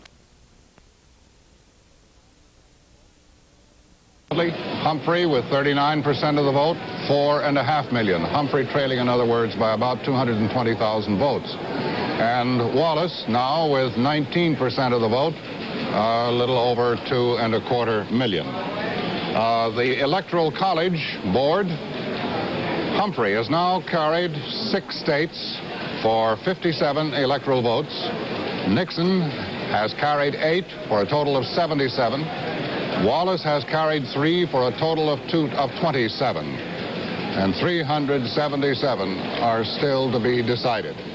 Now, the following states. New Hampshire, 22% of the vote is now in. Nixon continues to maintain his lead in the state of New Hampshire with 58% of the vote currently. In Maine, 6% of the vote is in, and NBC has projected that Hubert Humphrey will carry the state of Maine. This is a commentary, I should think, on the strength of Senator Ed Muskie. The Maine's neighbors, New Hampshire, is certainly leaning toward Nixon. Vermont, by NBC projection, has gone for Nixon, but in the state of Maine, safely, apparently, in the column for Humphrey. Finally, in Maryland, 25% of the vote is in. Nixon has a comfortable lead with 47%, Humphrey with 34%, and Wallace showing a strong 18%. Now to Sander Van Oker. Yeah, I haven't got it. I'm getting no analysis. We just got word, as you know, first I'll go to Arkansas. As David Brinkley pointed out a few moments ago, Senator William Fulbright is the projected winner there. What's surprising about this is that a recent Oliver Quayle poll showed Arkansas to be one of the most hawkish states in the country on the Vietnam War, but this didn't seem to bother the voters of Arkansas. As a matter of fact, many of them questioned, by a lot of reporters, said they rather admired Fulbright for standing up to President Johnson, even though they didn't agree with him on the war.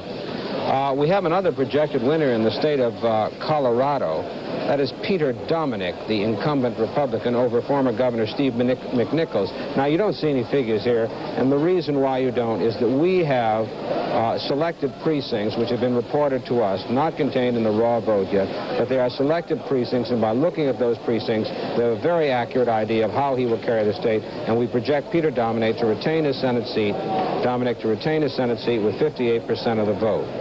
Now, in the state of Illinois, It's somewhat surprising because William Clark, the Democratic incumbent, whom people didn't give much of a chance, is now leading the Democratic challenger, is giving a close race to Senator Everett Dirksen. In fact, he's leading him right now, and people didn't give William Clark, who is the Attorney General of the state of Illinois, much of a chance. There's another close race over in Indiana, where the incumbent senator, Birch Bayh, the other figures are changing now, is still running, as he has for about the past hour, 10,000 votes behind the majority leader in the House, his Republican opponent, William Ruckelhaus. For about an hour, Birch Bayh has been running about 10,000 votes behind, and that is still a very close race. However, only a third of the big city vote is in Indiana. In Ohio, we have a similar situation over there, though the gap is very wide right now between the Attorney General William Saxby, the Republican, and Democrat John Gilligan. However, it must be pointed out that only 3% of Cleveland, that's Cuyahoga County, that vote is only 3% in at this time, and that is usually a very heavily Democratic vote. So we'll have to wait and see how that race turns. In Pennsylvania, there's a similar situation. The incumbent over there, Joe Clark, seeking a third term, is running behind Richard Schweiker, the Republican. However, very little of the Philadelphia or other big city vote is in yet, and Philadelphia really goes Democratic most of the time, because you come to the Philadelphia line if you're a Democrat behind, and you hope that the Philadelphia vote will put you over. So we'll have to wait and see what the city vote is in Ohio, Indiana, Illinois, and Pennsylvania. John Chancellor. We've been taking a look at Hubert Humphrey's support among labor members, and in some states it's not good. In Illinois, which is one we have a chart on, it is interesting to note that the Illinois figure gives 44% of the labor voters in Illinois going to Hubert Humphrey, while Richard Nixon has 32% and Wallace way down with 24%. Now that figure of 44% in Illinois tallies with what we're picking up in the indications we have from precincts surveyed in other states. In Ohio, where 1 out of every 3 voters is a member of a labor union, Humphrey is getting 48% of the labor vote. And in Michigan, he is also getting about 48%, say half of the labor vote, according to our early tabulations. Well, this is a problem for the Democratic Party, because in the 1964 election in Michigan, for example, where Humphrey is now getting 1 out of every 2 labor voters, 80% of the labor voters went for Lyndon Johnson against Barry Goldwater. And while everyone expected this year that the nominee of the Democratic Party would not do quite as well as the nominee in 1964, because the Nixon-Humphrey election is not as volatile as the Goldwater-Johnson election was, the difference is very marked. And so if we can move these figures across the country, we can see that Hubert Humphrey is not doing very well in another traditional safe area for the Democratic Party, the labor vote, at least as of now. Now here's Frank McGee.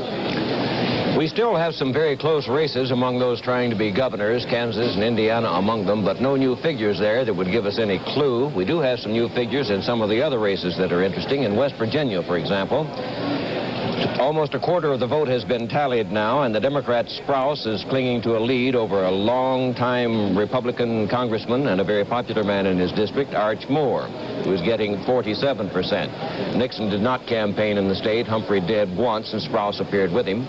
In Arkansas, the Republican governor, Winthrop Rockefeller, seeking a second term, is getting 55% of the vote against his opponent, Marion Crank, who's getting 45%. This, however, with only 3% of the vote counted. Prison reform has been one of the big issues there. Now let's look at Illinois, where we have some new figures. 7% of the vote tallied, and the Democrat, Samuel Shapiro, an incumbent, he was named to replace, or did replace, Governor Otto Kerner when he became a federal judge, has a whopping 61% lead at this point over Richard Ogilvy's 39%. Now, in Illinois, well, in many of these states, actually, the contest for governor doesn't seem to bear much relevance to the national issues, since governors can't do much about national policy. The war in Vietnam, for example. And one of the big issues in Illinois has been highway construction, one of the time-worn issues in any race for governor. And Ogilvy has promised that he would build more highways in the southern part of the state and not let so much of the money be concentrated around Chicago and Cook County. We'll be back in just a moment. Let's look first at Minnesota, Vice President Humphrey's home state. In Minnesota, we have almost no votes on the board, but our precincts have reported in directly to our studio, and so we have projected Humphrey the winner of his own state with 56%. 56% of the popular vote, and it's 10 electoral votes. Rhode Island. Even though we don't have any numbers on the board yet, we do have our precincts in, and they show, on that basis, we have projected Humphrey the winner in Rhode Island with 65% of the vote and 4 electoral votes. In New Hampshire. In New Hampshire, we have 22% of the vote in, and it was somewhat closer, so it took a few minutes. We have now projected Nixon to be the winner in New Hampshire with 55% of the vote. In Illinois, 11% is in. Humphrey has a lead at the moment, 56% to 35. It is as yet too close to project any winner there. In Ohio, Humphrey has taken the lead in Ohio. Humphrey has taken the lead in Ohio. 46%, 43 for Nixon, 11 for Wallace. In Georgia, 19% is in. Humphrey is second there. Wallace is in the lead with 48% of the vote. Humphrey is second and Nixon third. In Virginia, 25% in. Some time ago, we projected Nixon the winner in Virginia with 44% of the vote. Chet? This is an interesting item. A New York assemblyman who was to have been up for re-election today instead received a new heart from the transplant team of Dr. Denton Cooley in St. Luke's Hospital, Houston. Sidney Leibowitz, who was forced to withdraw on his bid for a third term because of ill health, received the heart of a 15-year-old youth who was injured fatally when his motorbike collided with a trailer truck yesterday. Leibowitz, whose second term as assemblyman ends this coming December 31st, arrived in Houston on September 15th, hoping for a transplant. Now, to Ed Newman. The House races suffer, or perhaps I should say the House race reporter suffers from the fact that the names in the House are not so well known as, obviously, those of the presidential and vice presidential candidates or the candidates for the Senate. But still, a number of national figures have been reelected already, and we ought to tell you who they are. Mendel Rivers of South Carolina, chairman of the Armed Services Committee. Leslie Aarons of Illinois, the minority whip in the House. William Pogue of Texas, chairman of the Agriculture Committee. George Mahon of Texas, chairman of Appropriations. Frank Bowe, Republican of Ohio, ranking Republican member on Appropriations. Wright Patman of Texas, chairman of Banking and Currency. William Widnall of New Jersey, ranking Republican member, Banking and Currency. Carl Perkins of Kentucky, chairman, Education and Labor. William Ayers of Ohio, ranking Republican on that committee. Thomas Morgan, chairman of the Pennsylvania, chairman of the Foreign Affairs Committee. William Dawson of Illinois, chairman of Government Operations Committee, veteran Negro member of the House. Florence Dwyer, Republican of New Jersey, one of the best-known women in the House. Lenore Sullivan, Democrat of Missouri, another of the best-known women in the House. Harley Staggers of West Virginia, chairman at Interstate and Foreign Commerce. Edward Garmatz of Maryland, chairman, Merchant Marine and Fisheries. William Colmer of Mississippi, chairman of the Rules Committee. Wilbur Mills of Arkansas, chairman of the Ways and Means Committee, and the man who has more to say about your taxes than anybody else in the country, the president included. Now to Sander Vanover. We have just projected the winner in the Pennsylvania senatorial contest, and we project that Congressman Richard Schweiker has defeated Senator Joe Clark in Clark's bid for a third term. One doesn't know really what to say about this race. By the end of September, these two men were in basic agreement on substantive issues. If there was a development late in the campaign, it was over Clark's strong enforcement of gun control laws, with Schweiker taking a somewhat different point of view. It was thought that this helped Schweiker with the gun clubs and other people like that. Now, we project him winning with 52% of the vote. Whether this can be construed as a law and order issue, I don't know. But one of the things that's interesting that's happening tonight is this issue of law and order, which many of us thought was even more dominant than Vietnam, is hardly capable of analysis. Take the state of Kentucky, for example, where Catherine Peden, the Democratic candidate for the Senate, If we can move over to the Kentucky board for a second, we have projected in Kentucky that Catherine Peden will lose to Marlo Cook, a judge in Louisville, Jefferson County. And Cook stressed his law enforcement record in the state of Florida. Gurney stressed his law enforcement record. He beat Leroy Collins. In Maryland, however, Charles Mac Mathias, attacked organized crime, but he said you have to discuss the basic issues underlying it. And so it's a mixed bag. Chet? Let's pick up the popular vote once again with 17% of the vote now in and counted. Nixon still leading with 41%, a little over 5.5 million votes. Humphrey with 40%, 1 percentage point behind, and not quite 5.5 million votes. Wallace has slipped in the last few minutes by 1 percentage point to 19%. Now let's watch these new figures, see if they change substantially. Things remain approximately the same. Now, we'll be back in just a minute. Here are returns from more states. Let's look at them quickly. New Jersey. 36% of the vote is now in New Jersey. Nixon continues to lead with 48%. Humphrey trailing with 43%. More returns from New York. Not even 1% of the vote is in as yet. Nixon with 50%, Humphrey with 44%. Entirely, completely inconclusive. Pennsylvania. The vote in Pennsylvania is mounting. 16% of the vote is now in. Nixon leads with 48%, Humphrey with 45%. That one is still close. Colorado. We have a projected winner in Colorado. 6 more electoral votes for Nixon. It is our projection that Nixon will carry 50% of the vote in Colorado. South Carolina. 49% of the vote is in. 36% of the vote for Nixon. Wallace second with 34%. Humphrey with 30%. And in Arizona, NBC News projects that Nixon will carry Arizona with 52% of the vote. So add 5 more electoral votes for Nixon. And that brings us up to date to this moment. USM Television Color 4, the National Life and Accident Insurance Company in Nashville, Tennessee.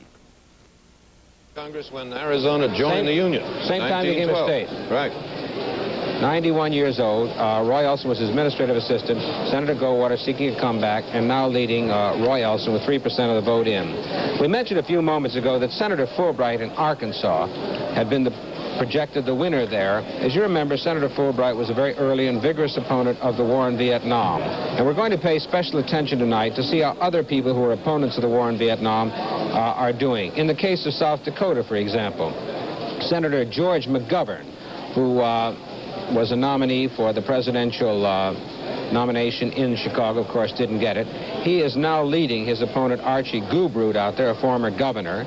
McGovern got into some trouble, not because of Vietnam, but because of the identification with Chicago as a convention, which a lot of people at home apparently didn't like. In Wisconsin, another early opponent of the war, the incumbent Gaylord Nelson, is in a contest with the state legislator Jarris Leonard. We'll be paying attention to that to see if the Vietnam issue has had any effect on the election.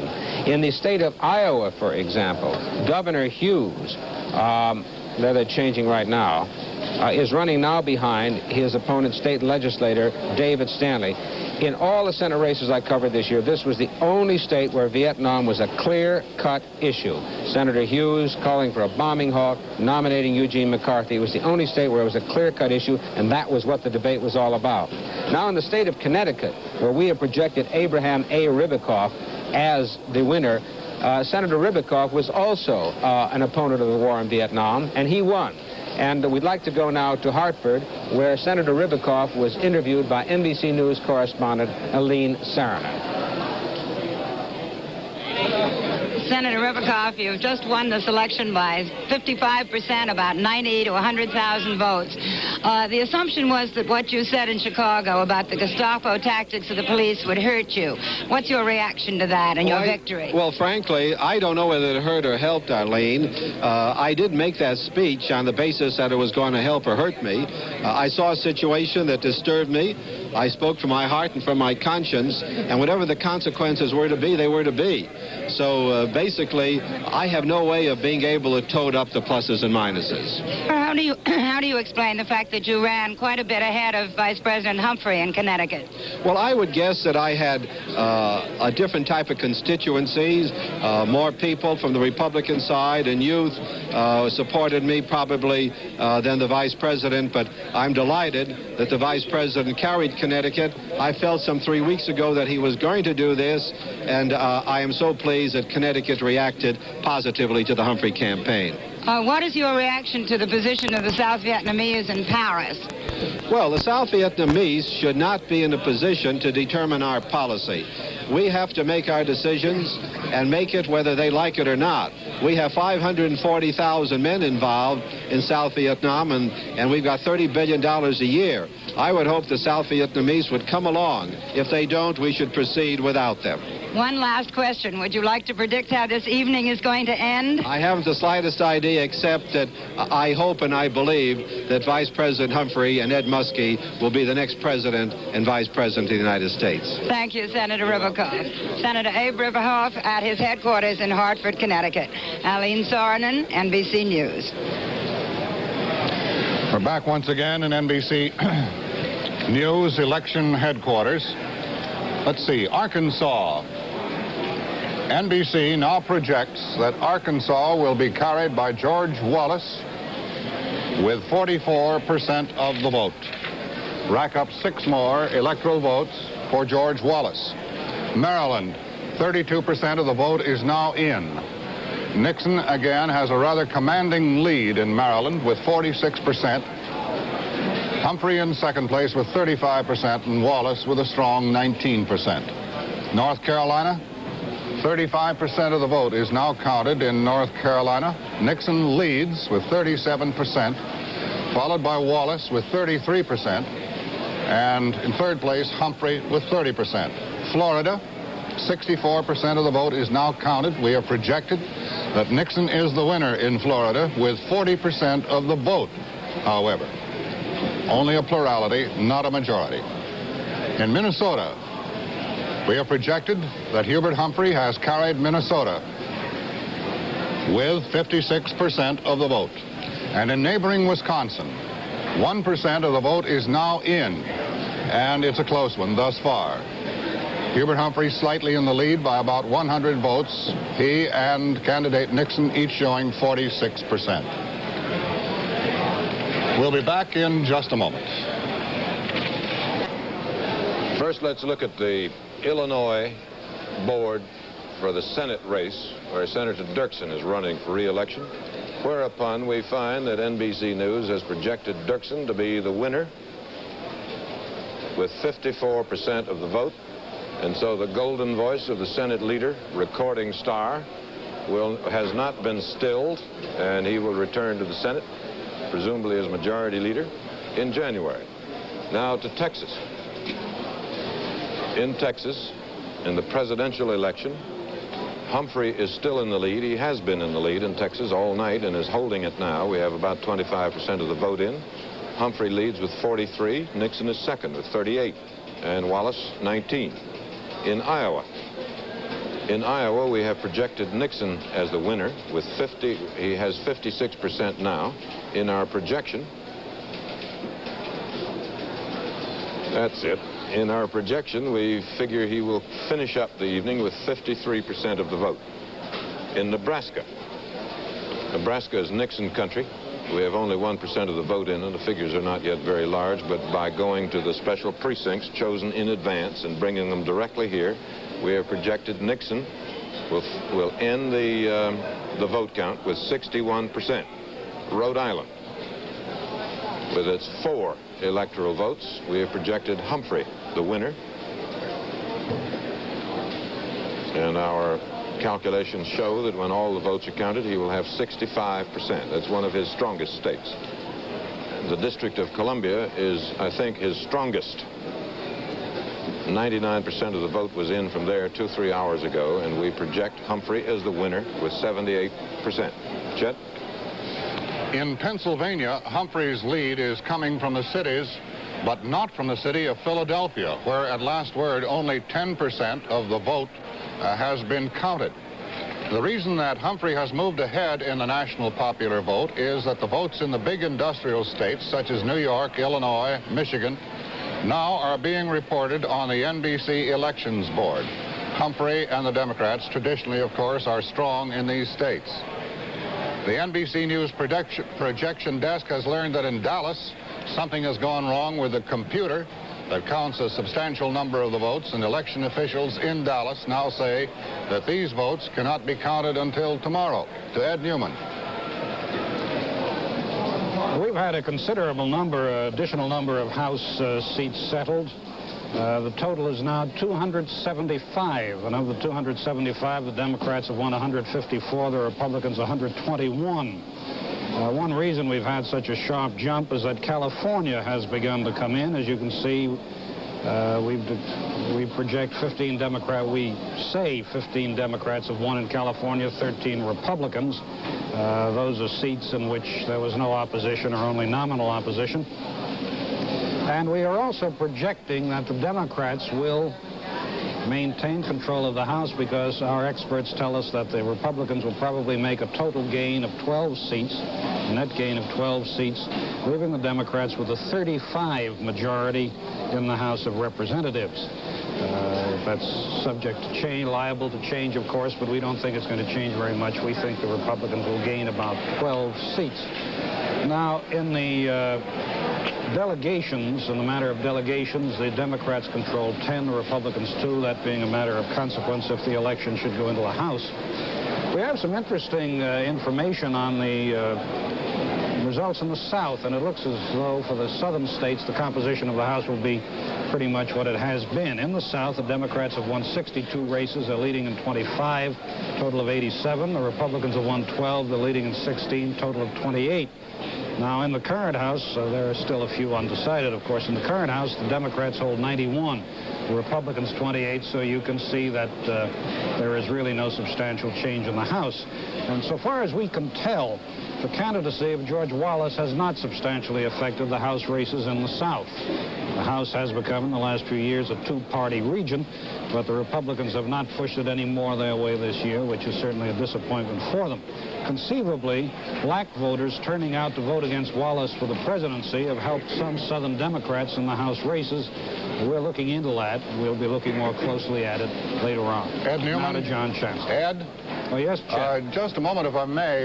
Is it your judgment that the margin between Democrats and Republicans in the House is not going to be sufficiently small that a few unhappy Southern Democrats could be talked into becoming Republicans and therefore give the organization of the House to the GOP? Well, Chet, on the assumption that the NBC projection experts are as expert as we say they are, the Republicans will gain 12 and the Democrats will have a margin of 35. A margin of 35 would mean that the Republicans would have to pick up 18 Democrats to give them the majority over the Democrats to organize the House. And my impression is that that is something they cannot do, that is too large a margin for them to overcome. I'd be interested to know what David thinks about that. What I think is they can't do it, Ed. You might occasionally find a Democrat from any part of the country. In fact, they have occasionally found one or two to switch parties. But to find a wholesale switch on the part of 18 members, I think would be nearly impossible. I think it probably is, but I think perhaps we should consider the possibility that the closeness of the presidential race and the possibility that the contest will go into the House may have some effect on the organization of the House also. It's just one of those unpredictable contingencies, I think. I think I was to say now to John Chancellor.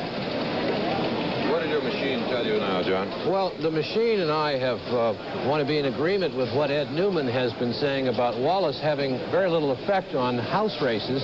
He's not having much of an effect outside the South. By our calculations now in the Middle West, Humphrey and Nixon are about even. And Wallace is down around 10%, roughly, of the vote, which is quite low. In Indiana, for example, where George Wallace ran so well in primary contests in Lake County around Gary and with the steel mills, his statewide total is holding around 10 or 12%, which is really very low. In the East, Humphrey is just slightly ahead of Nixon at this point, and Wallace is down around 8 or 10% in the East. That's his poorest region. And then we turn to the South, where George Wallace is getting about 30% of the vote, where Nixon is just a little bit ahead of that, and Humphrey is about even with that. So that when we look at George Wallace's figure of 18% nationally, most of that is based on the fact that he is, even with Hubert Humphrey, a little behind Richard Nixon in the South and doing very, very badly everywhere else in the country. We've been trying to figure out if he's hurting Richard Nixon among suburban and rural voters, and although it's early to make anything really solid about this, he may be doing so in Ohio, he may have done so in Kentucky, but in a lot of other states, Michigan, Pennsylvania, Connecticut, New Jersey, Tennessee, Indiana, we don't really have an indication that among suburbanites who registered great alarm about the law and order issue, that George Wallace is prevailing this evening. Back in a moment.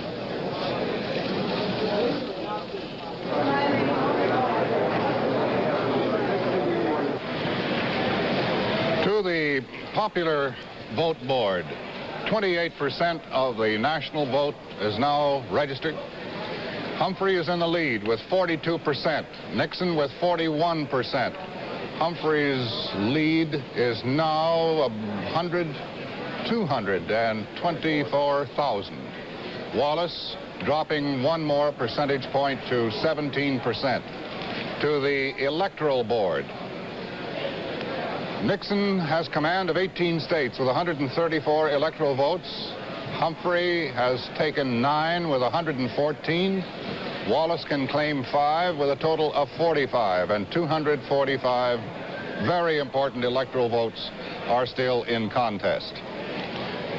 In the state of New Jersey, 45% of that vote is in, and the percentage figures have stayed fast ever since the first returns came in. Nixon leading with 48%, Humphrey with 43%. In Pennsylvania, the vote there is mounting. 38% of that vote is now in. Shows Humphrey with a substantial lead, 1,005,000, or 50% of the vote. Nixon with 42%. Ohio, 36% of the vote counted. Nixon has now taken a slight lead in the state of Ohio with 45%. Humphrey immediately behind by about 14,000 votes with 44%. Wallace with 11. Kansas, we have a projected winner in Kansas, Nixon, with 52% of the final vote. Kentucky, a projected winner in Kentucky.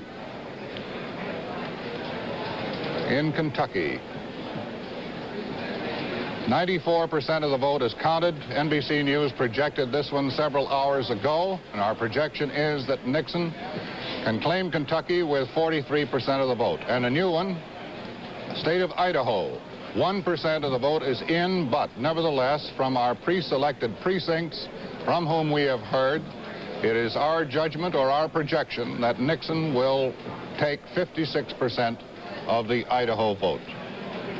To Sander Van Oker.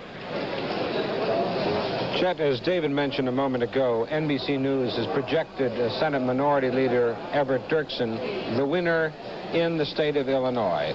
Over State Attorney General William Clark, we are projecting Everett Dirksen will regain his Senate seat with 54% of the vote. Clark was a dove on Vietnam, a supporter of Senator McGovern. That probably doesn't hold much ice in that contest. It would be very difficult to beat Senator Dirksen no matter what you were standing for. He is getting to be an institution in the state of Illinois. But it does raise some questions about how other opponents of the war have done throughout the country. As we mentioned earlier, Senator Fulbright, the chairman of the Foreign Relations Committee, has been declared the projected winner in Arkansas. And as I think we mentioned earlier, too, that Oliver Quayle took a poll there and found that that state is about one of the most hawk-like states in the country. Yet a lot of people didn't care much what Senator Fulbright said on Vietnam. They liked the idea that he was against President Johnson, it was said. In Connecticut, Senator Ribicoff, also a dove on Vietnam, he won there tonight over Congressman Ed May. But in Pennsylvania, Senator Joe Clark, another early opponent of the war, he lost to Congressman Richard Schweiker. However, it's complex here because Schweiker and Clark had rather similar views on Vietnam, and one couldn't say this was a hawk versus dove contest in that state. In Wisconsin, the differences were very, very much more pronounced, with Gaylord Nelson, one of the earliest opponents of the Vietnam War, being attacked for his position on the war by state legislator Jarris Leonard. Apparently, Nelson, who I must say did not mention the war and his stand on it very much, did not suffer because of his earlier opposition to the war. But it gets complex in the state of Ohio, where right now John Gilligan, who fought for the minority, or Dove Plank, at the Democratic Convention, trails William Saxby. But there are a lot of complex reasons here. Labor cut Gilligan, it's felt, because it was felt his views on Vietnam were too extreme. And in South Dakota, we now have Senator McGovern ahead. He was another opponent of the war, but that one is too early. So, again, one cannot have any feeling except this, that apparently opposition to the war on Vietnam didn't hurt many people in senatorial contest thus far. And we'll be back in a moment.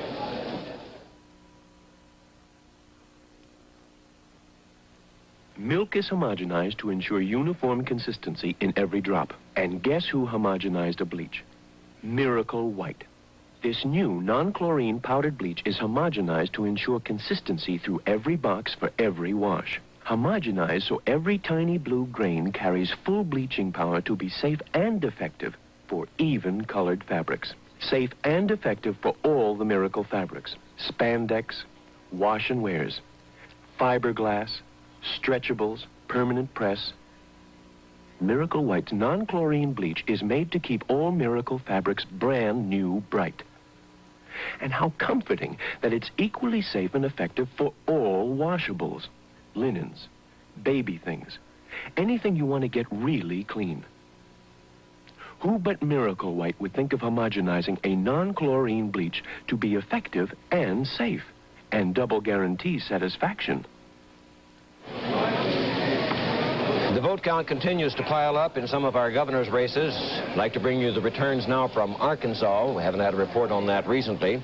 12% of the vote is in. Almost all of it is from Little Rock. And Republican Winthrop Rockefeller is getting 57% of it. The Democrat Marion Crank's 43%. Prison reform has been a big issue in this campaign. Rockefeller defending it, Crank saying it cost too much. Another issue was the fact, and Crank admitted it, that he had members of his family on his payroll while he was a member of the state legislature, wife, son, 3 daughters. One daughter was only 8 years old and was drawing $20 a day as a clerk. And Crank said that was all right, that he thought she'd learned a lot about government. In New Mexico, where 17% of the vote has been tallied, most of it from Albuquerque, the Republican, Dave Cargo, is trailing his Democratic opponent, Fabian Chavez, 47% to 53%. We spoke with the governor's headquarters a little while ago, and they said they expected returns from the eastern part of the state to come to their rescue. And in North Carolina, we have projected, NBC News has projected another winner in the governor's race. Democrat Robert Scott, we say, will take the race from Republican James Gardner. He's getting 55% of the vote right now. We say that his tally will eventually come to about 54% of the vote when all is said and done. Gardner tied his campaign in very strongly to Governor Wallace's, but apparently it didn't do him too much good. Here is David. Thank you. On our board showing the popular vote, Hubert Humphrey is still ahead, but barely. Each now has roughly 41%. Humphrey has a lead of slightly more than 100,000 votes. 41%, 41%, and 17. On the electoral vote tabulation, there's the result as it stands at the moment, based on NBC's projections. Still, no one close to having 270, or enough to be elected president. That's where we stand at the moment.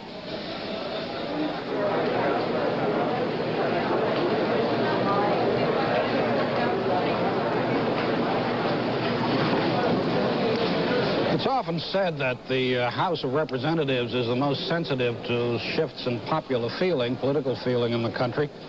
Well, consider this. We have on our board 50 states listed, and only one of them at this moment can show a change in any seat in the House of Representatives. That's Connecticut.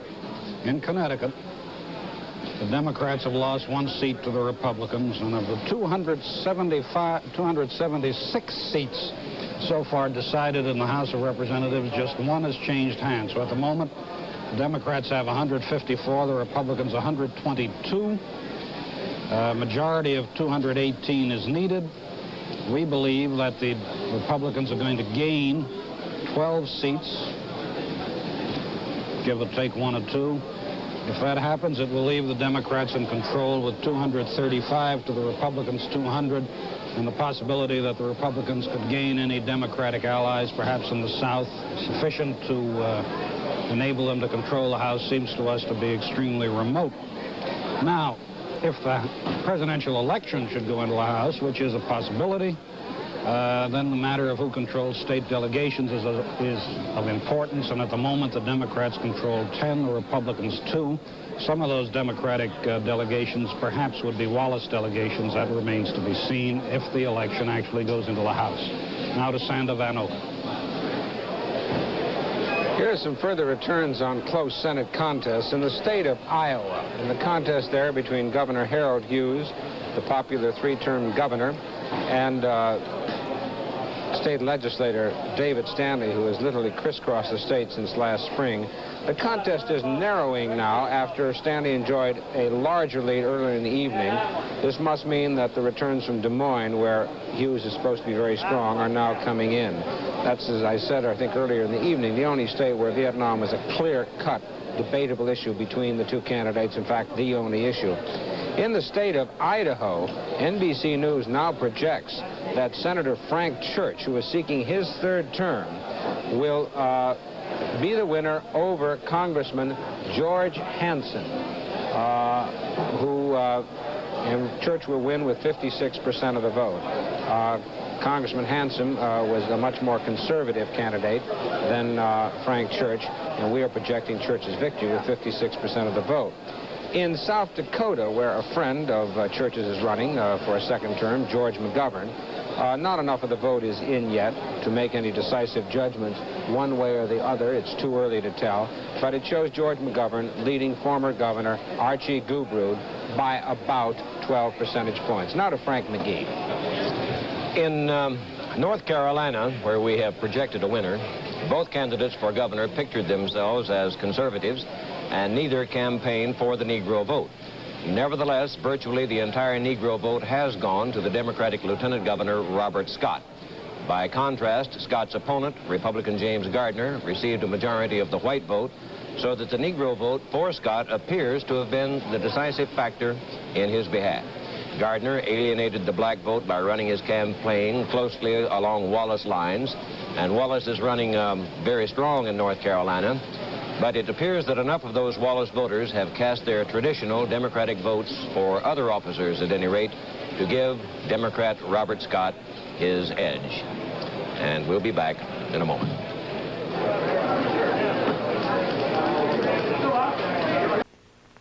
For the presidency, 45% of the national vote is now in and counted. 42% for Humphrey. Let's wait a moment. 42% for Humphrey, 41% for Nixon, 17% for Wallace, and 32% of the vote has now been counted. Humphrey with a lead of about 265,000 votes out of 25 million. The Electoral Board. Nixon with 134 electoral votes, Humphrey with 114, Wallace with 45. David? Here's some states, excuse me, some states to look at, beginning with North Dakota. We have a projected winner in North Dakota, Richard Nixon, and we project that when all the votes are counted, he will have 56% of them and carry the state. South Dakota.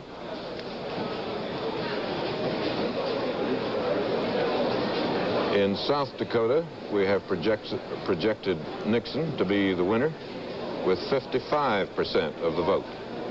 New Mexico, we have 19% in now from the West, with most of the polls closed, all the polls closed in the continental U.S. Nixon is leading there with 48%. Humphrey is second with 45%. In Illinois, Humphrey has been in the lead in Illinois from the beginning and still holds it. He has a lead of about 14 percentage points. Wallace has got 8%. Wisconsin, our first report from there, I think. Humphrey is in the lead in Wisconsin, but not by much, 47% to 46%. In Utah, Nixon has a substantial lead there. That has been one of the states he's counted on from the beginning, though it has only 4 electoral votes. He is 59% to Humphrey's 35%. NBC News now projects Nixon as the winner in Utah with 59% of the vote. Chet? Here is a wire or a cable. It says Brussels Democrat and Republican Election Watch has 1,000 guests in a Brussels hotel, have counted 800 ballots at 2:00 GMT. American voters give Humphrey 248, Nixon 210. Other nationalities give Humphrey 145, Nixon 70. To Sander Van Oken. Chet, NBC News has projected that Frank Church, seeking his third term in Idaho, has just been projected as the winner. He's seeking his third term. While we're at it, I think we're mentioning that Church is going to win with 56% of the vote. I might mention also that we're projecting the re-election of Bennett in Utah. Wallace Bennett is the projected winner over there. It's interesting, I think, to talk about Frank Church for a moment, because Frank Church is another one of these people who was an early opponent of the Vietnam War and was supposed to be in trouble because of his opposition to it. A couple of years ago, there was a story circulating around Washington that at a White House reception, Church said to President Johnson, "You ought to read this article by Walter Lippmann, another opponent of the war." And the president said, "Well, Frank, next time you need a dam in Idaho, you go and ask Walter Lippmann." Well, the remark was not too much off the mark, because what has probably won for Frank Church in Idaho is the fact that he paid very close attention to the things that matter out there: water, reclamation, and mining policy. These are the issues that really matter, and people in Idaho place a great deal of emphasis on seniority, and Church is building up seniority, and he's very skillfully played his association with Republican Senator Len B. Jordan before the voters, and they've liked it.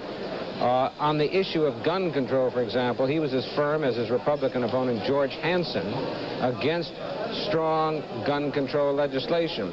So again, Vietnam has not apparently hurt Frank Church. If anything, it has probably helped him in the same way that it helped Bill Fulbright in Arkansas, because a lot of people I talked to out there said, well, we don't agree with Frank Church on Vietnam, but we like the idea that he stood up to President Johnson. So again, there's another case of Vietnam not hurting a man. He won on bread and butter issues in a state which Richard Nixon is carrying by about 56% of the vote. John? We've been examining the vote in various sections of the electorate. For example, people who live in the countryside, who don't live in the cities, comprise about 26% of all the people who cast all the votes in the country. And as of the moment, we have a figure, an early indication from them, that 60% of them, 60+ of the people who live in the country, are going for the Republicans this year. Only 20% are voting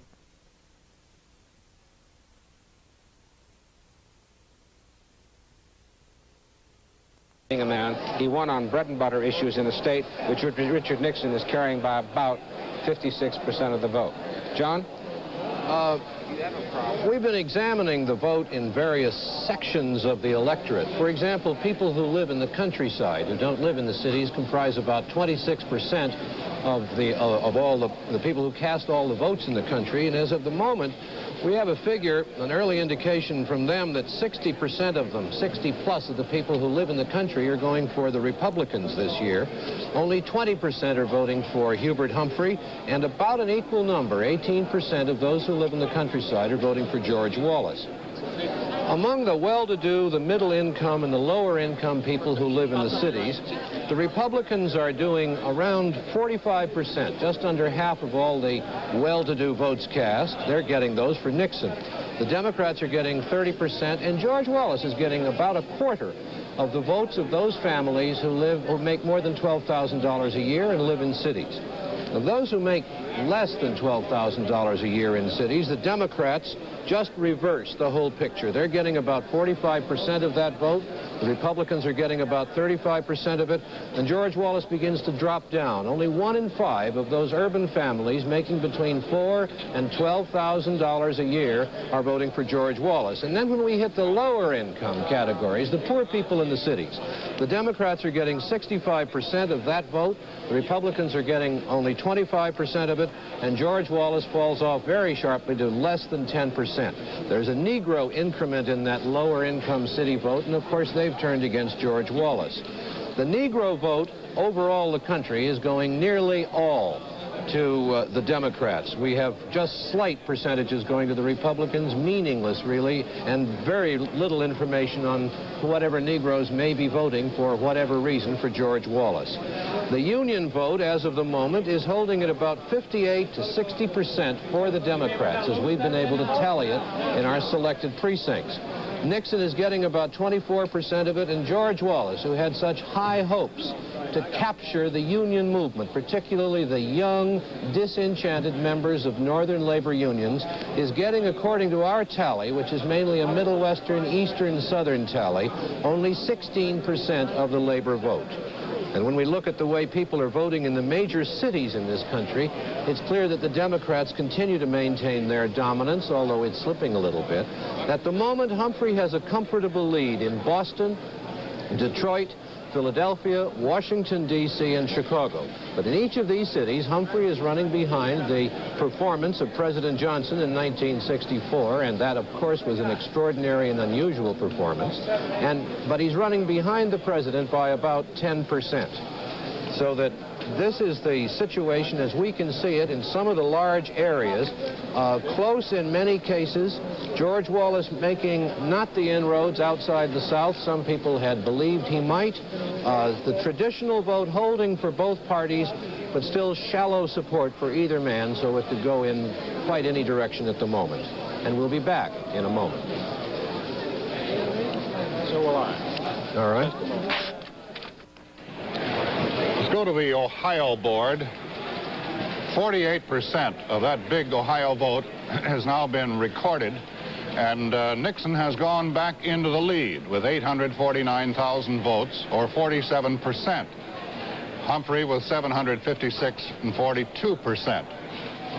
Now here are the states which the several candidates have thus far carried.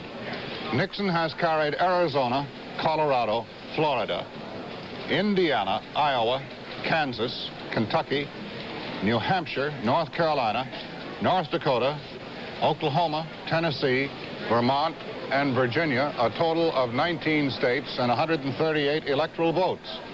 Humphrey has carried Connecticut, Maine, Massachusetts, Michigan, Minnesota, New York, Rhode Island, West Virginia, and the District of Columbia for a total of 114 electoral votes. All of these, by the way, are by NBC projection. Wallace, by projection, has carried Alabama, Arkansas, Georgia, Louisiana, and Mississippi for a total of 45 electoral votes. A few moments ago, Herb Kaplow of NBC News interviewed Mr. Herb Klein, who is the news secretary for candidate Richard Nixon. Here is that tape. Mr. Klein, it appears that the race is going to narrow down to a half dozen or so big states. Ohio, Illinois, Texas, California, Pennsylvania, which some people think Vice President Humphrey has won. What do you see for those states? I see the margin of victory for Dick Nixon out of those states. Illinois, you mentioned, and the early returns are for Humphrey, but they're coming out of Cook County, and it's my understanding that actually he's trailing where John Kennedy was at the same time in 1960. We feel we'll do well in the downstate area there. California is a very key state to us, and we're confident we'll win there, and we think we'll get enough out of these big states to win the victory we need.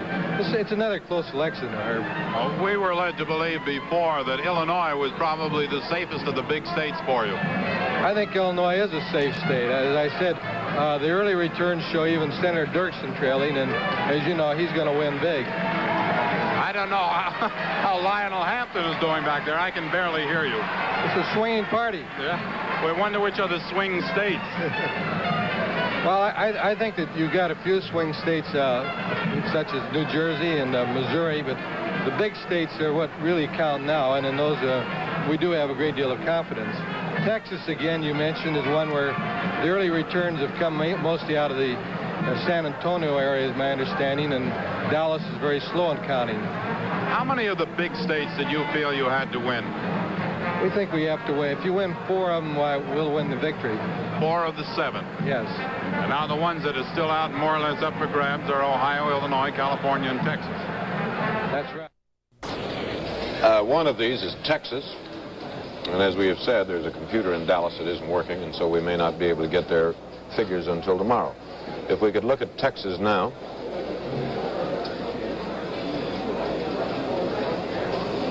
Here's what we see. 74% of the vote is in. Humphrey has a lead, but small. 42% to Nixon's 39. Neither of them has a majority, obviously. The majority was denied them by Governor Wallace, who got 19%. North Carolina settled a long time ago, projected a long time ago. 86% of the vote is counted, and the projected winner is Nixon with 39%, also not a majority. South Carolina, 89% of that is in. We projected a long time ago that Nixon would be the winner, again without a majority, with 36% of the vote. One of the states still undecided is Missouri. 88% of the vote is in. It's too close to call. Humphrey has a small lead with 46% of the vote, and Nixon 43. It's too close. Montana, also too close. We have 1/4 of Montana's vote in. Nixon is ahead, but not by much. 48% to Humphrey's 46. And that's too close to call. Chet? Here are some returns from some other states, David. State of Washington.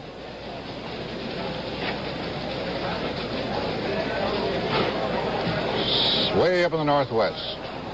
State of Washington. 33% of the vote of the state of Washington is in. NBC has projected the winner there, Humphrey, with 49% of the vote. New Jersey, one of the key states, one of the industrial states, 74% of that vote is now counted, and it keeps getting closer. But Nixon is still in the lead with 46% of the vote. Humphrey has 45% of the vote. New York, several hours ago, NBC projected that New York had gone into the Humphrey column with a vote of 50%. Illinois, another one of the key states, and where the issue is in contest. 46% of that vote is now registered. Humphrey continues to hold on, but it's much too close to call. Humphrey still has a 2 percentage point advantage. And Pennsylvania, another one that's all important. 86% of that vote is now in. Humphrey has a lead, 48% of the vote at this moment. Nixon trailing with 44%, and it's still too close to call. To Edwin Newman. You'll recall that before the election there was a good deal of talk about apathy among Negro voters. Well, that talk does not seem to have been justified on the basis of some specially selected precincts around the country of which we've made a survey. It appears that Negro voters are turning out in House races, at any rate, more heavily than they did 2 years ago. In fact, the increase in turnout is 22%. Furthermore, we find in the survey that black voters are going 93% for Democratic candidates. In fact, the black vote makes up a solid share of the Democratic vote in these precincts. It contributes 13%. And the Negro vote for Democratic candidates tonight is about 1% higher than it was 2 years ago. In the South, it appears that Negro voters are going Democratic to the extent of 97%. The other 3% going to the Republicans. I'd just like to mention a few individual races. I want to change something we said before. We said that in the 10th District of Florida, the incumbent representative, Republican Herbert Burke, had been defeated by the Democrat Elton Gissendaner. That is not correct. That race is now described as too close to call. It may depend on absentee ballots. One of the early leaders of the Dump Johnson movement, a strong critic of American involvement in Vietnam, has won election here in New York. Allard Lowenstein, who led the Dump Johnson movement, has defeated the conservative Republican Mason Hampton by about 4,000 votes out of 200,000. Another McCarthy supporter, David Ho of New Hampshire, you may remember him as he tried to use his Dartmouth College identification card to enter the Democratic Convention in Chicago. He lost in a district that last time turned out 67% for the Republican James Cleveland. This time that district went 75% for that same Republican James Cleveland. Once in Georgia, Charles Weltner, who's trying to get back into the House from Atlanta, has fallen behind the incumbent Republican Fletcher Thompson. Now to John Chancellor. In Illinois, the lead Humphrey is holding over Nixon is now down to 25,000 votes. And this is very serious news. It means probably, by the traditional estimates of the Illinois vote, if they apply on this extraordinary night, that Humphrey will lose Illinois and its 26 electoral votes. The vote in Illinois is built up democratically within Cook County, and it moves out during the evening and moves downstate, where it is eaten away by traditional Republican votes in downstate Illinois. And that is the process that's going on now in Illinois. We have various other indicators. The Republican candidate for governor is getting 59% of the vote, and the very respected Chicago Sun-Times straw poll, as of November 1st, gave Nixon 47% to Humphrey's 39% of the Illinois vote. These indicators seem to me to add up to very bad news for Humphrey in a state with 26 electoral votes, which he now desperately needs. In Pennsylvania, it's mixed. Humphrey is ahead by about 4%, but it's a mixture that's very strange among various voting groups. For example, Nixon is doing well among high-income voters. Humphrey is doing well among low-income voters, and that about cancels itself out. The middle-income voters are even to both men. But Humphrey is not doing as well as he should with labor voters in Pennsylvania and generally around the country. He's running about 20 percentage points behind Lyndon Johnson's labor vote as tallied in the 1964 election. In New Jersey, Nixon is slightly ahead, and although Hubert Humphrey has been doing very well in the cities, the city of Newark in New Jersey accounts for only 4% of that state's vote. So it's difficult to see where Humphrey is going to pick up much support, although he could. It's that kind of night. In the farm states, Nixon has won 6, or is leading Hubert Humphrey in 6 of the 7 Midwest farm supports. But it's interesting to note that Nixon this time is not doing as well as he did in 1960 when he ran in those same states against John Kennedy. And our Oliver Quayle survey indicated that almost half of the voters in the Midwest farm states trusted Hubert Humphrey more than Richard Nixon to handle farm state problems. Now, Texas. In Texas, things look a little better for Humphrey, although we may never know, because of that computer that Chet has referred to. The local Democrats, the state Democrats, are sweeping the state in Texas. They have gathered the votes from the Mexican-American and the Negro precincts, which they needed to win. They are winning, and this should help Humphrey very greatly. He's been holding a steady lead in Texas with its critical electoral votes of 42 to 39%. He has a small lead in all the income groups. So let's just take one very quick look now at the critical 7 states. In California, although it's too early to say, Nixon has a slight lead. Nixon has a slight lead in New Jersey. Nixon is ahead in Ohio. In Illinois, Humphrey may be technically ahead, but he's in trouble and in danger. In Pennsylvania, he's ahead by about 4%. In Texas, he is holding a lead, and in Missouri, he just took over the lead from Richard Nixon. So, if you take Nixon's 162 tallied electoral votes, which we have projected for him, and add the votes of California, New Jersey, Ohio, and Illinois, all states which are leaning toward him now for one reason or another, you get 271 electoral votes. Now back to David. John, thank you. You do nice work. We have a projection in the state of Maryland. NBC News now projects a victory for Humphrey in Maryland, a very narrow one, 43%. We'll be back in a moment.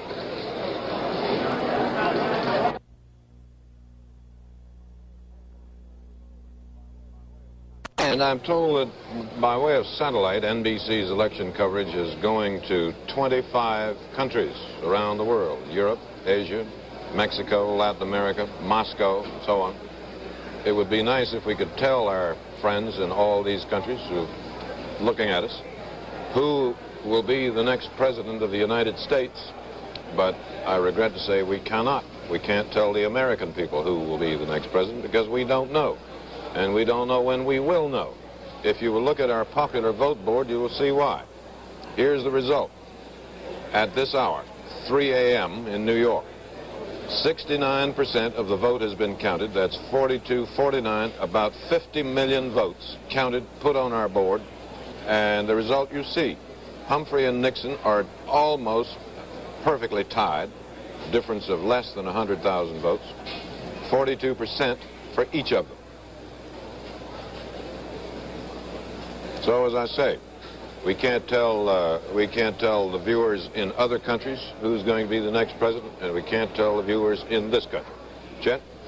On the all-important Electoral College Board, 270 electoral votes are required for the winner. Nixon now has 162. Humphrey has 137. And Wallace, the third-party candidate, has 45. 10 states with a total of 194 electoral votes yet to be decided. Here are some returns from additional states. California, with 40 important electoral votes. 21% of that vote is now in. Less than 10,000 votes separate the two leading candidates. Nixon with 47%, Humphrey with 46%. The very important state of Pennsylvania, 89% of that vote is now counted. Humphrey still leads with 47%. Nixon, 45%. Iowa. NBC News projects a winner in Iowa. It goes to Nixon with 52% of the vote. In North Dakota, NBC projects a winner here as well, Nixon, with 56% of the vote. And in South Dakota, it's Nixon again with 55% of the vote. And I notice that a change has just now occurred in the returns from Illinois. There in Illinois, Humphrey has gone back into the lead. 58% of the vote is now in. They are virtually tied in the percentage column, each with 46%, but Humphrey now has a lead of about 19,000 votes. Speaking of Illinois, Humphrey is leading in Chicago by 250,000 votes, which puts him ahead of the old rule of thumb that a Democrat needs at least 200,000 majority coming out of Chicago in order to win the state. But right now, it's not enough to give him a secure lead in the state, with a considerable vote still to be counted. Only 58% of the vote in that state has been tabulated. One item of interest, certainly to Mayor Daley, is that although the Chicago turnout is about 5% below normal, the turnout in Republican Illinois is about 15% below normal. Now to Frank McGee. Yes, Chet, and while Illinois is still far, far too close to try to make any projections as far as the presidential race is concerned, it's interesting to note that in the race for governor, the Republican Ogilvie has an 18-point lead over Democratic incumbent Shapiro, that with 57% of the vote counted. Among the 6 most populous states in the nation, Illinois is the only one that does not presently have a Republican governor, and that could be changed tonight. In some of the other races, there's close. Kansas is interesting, with better than 3/4 of the vote counted. The Democrat Docking is leading, but by only 4 percentage points. Now look at New Mexico. Better than 3/4 of the vote counted. 50-50 split. 400 vote difference between the 2 candidates. And in Arkansas, with 50% of the vote counted, Rockefeller, the Republican, 2 percentage points ahead of his Democratic challenger, Crank, but only about 7,000 votes separating them. We'll be back in just a moment. Now, this message.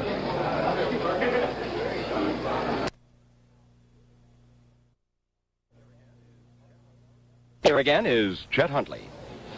To the popular vote, 72% of the vote is recorded. Still, 42% to 42%. Nixon with a slight lead of 45,000 votes out of a total of 44, 51, 52 to 53 million votes. The state of Illinois, 59% of that vote is in.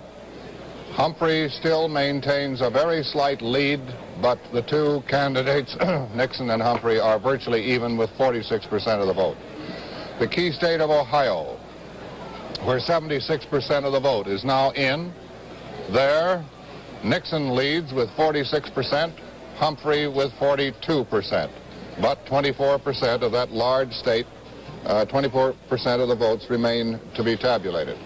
In Missouri, this one is just about all over. 91% of the vote is in, and Humphrey continues to maintain a very thin margin, 45% to 44%.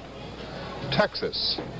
In spite of the broken down computer in Dallas, the vote in Texas is climbing and accumulating very slowly. 81% of the vote is now in, and there again, Humphrey continues to maintain a very small lead. 42% for Humphrey, 39% for Nixon. In Hawaii, NBC News projects that Hawaii has gone into the Humphrey column with 59% of the vote. And by the way, we just have a few new figures from California. 24% of the vote of California is now in, but it changes virtually nothing. Nixon has 47% of the vote, Humphrey 46%. David? Now let's look at the electoral vote board, which also looks as if the numbers are painted on there because they haven't changed in a long time. But that's where it stands now. There's still 10 states out, 2 close to call, or 9 too close to call, plus Alaska, where we don't have enough figures yet. And that's where we stand. Either candidate could win a couple of states and not have enough electoral votes himself, but deny a majority to the other one. We don't know that that's what's going to happen, but it could happen. And we're waiting, as we have said before, at about this hour. I suppose the counters get tired, people who count the votes and so on. And the arrival of the votes begins to slow down.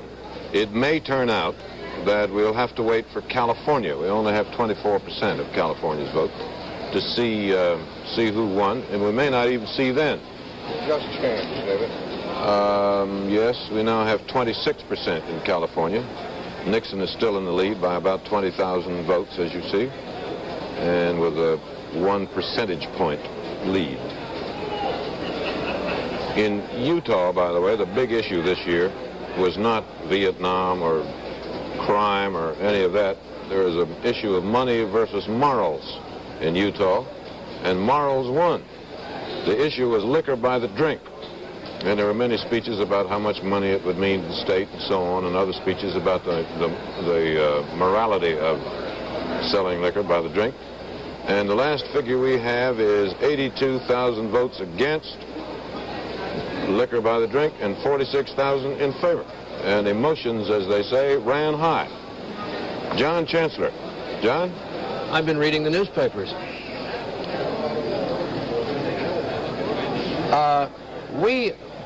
read the papers here fairly carefully, and one of the things that we've made a lengthy tally of in the last few days are the surveys taken by major newspapers with large political staffs and one magazine.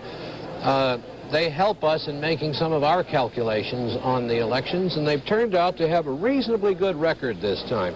The ones we're going to talk about now are the Washington Post, the New York Times, and Newsweek magazine, all of whom sponsored and paid for elaborate surveys using their own people and others borrowed from other organizations. All of them called Georgia, Alabama, Mississippi, Louisiana, and Arkansas for Wallace, but that wasn't very hard to do. All of them did a hard thing. All three of these organizations called Kentucky for Nixon. That was a difficult one. And the Washington Post alone called Nixon for Tennessee and North Carolina. The Post and the New York Times were correct in their assessment that Nixon would take Florida. In the East, the New York Times alone of these organizations was correct in predicting that Hubert Humphrey would carry Maryland.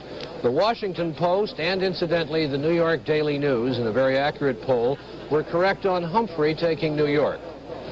All of them called Maine and Massachusetts, but again, those weren't very difficult calls this year. Out in the Middle West, the New York Times, the Washington Post, and the Newsweek magazine survey called Indiana, which went to Nixon as expected. The Washington Post, the New York Times had Humphrey in Michigan correct, and in Minnesota. In Ohio, they all called that state for Nixon, and Nixon is now ahead, but only slightly. That's a cliffhanger. And they all, interestingly enough, called Illinois, which is as yet undecided, for Nixon. In the mountain states, they all called, in the farm states, they all called the predictable sweep for Nixon in the farms. They all predicted Missouri for Nixon, and the Times hedged a little bit in its prediction for Missouri. But Humphrey now has a slight lead, and they may be wrong on that one. On the far west, all of them called Oregon correctly, gave it to Nixon. The Washington Post thought that Nixon might take Washington. The other two wouldn't say, and Humphrey took Washington. And California, these polls, the Washington Post and the New York Times, were made on November 3rd, thereabouts. The Newsweek poll was made about 10 days before the election. They all called it for Nixon with varying degrees of hesitancy, California. But the Los Angeles Times final poll said it was almost a toss-up, and the figures we see coming in on the board now are really only 1 percentage point across, with the number of precincts reporting at 26%. So we'll have to see how right or how wrong the surveys have been. But so far, as you look across the country on the map we kept, they did fairly well. And if you'll notice that the popular vote is almost identical, so did the major national polls. The surveyors and pollsters have really not had too bad a year. Now here's Chet. Well, something new has happened in the state of Wisconsin, if we may. NBC News now projects that Wisconsin will go to Nixon with 47% of the vote. So add 12 more precious electoral votes to the Nixon column, giving the Republican candidate now 25 votes, 25 states rather, and 174 electoral votes.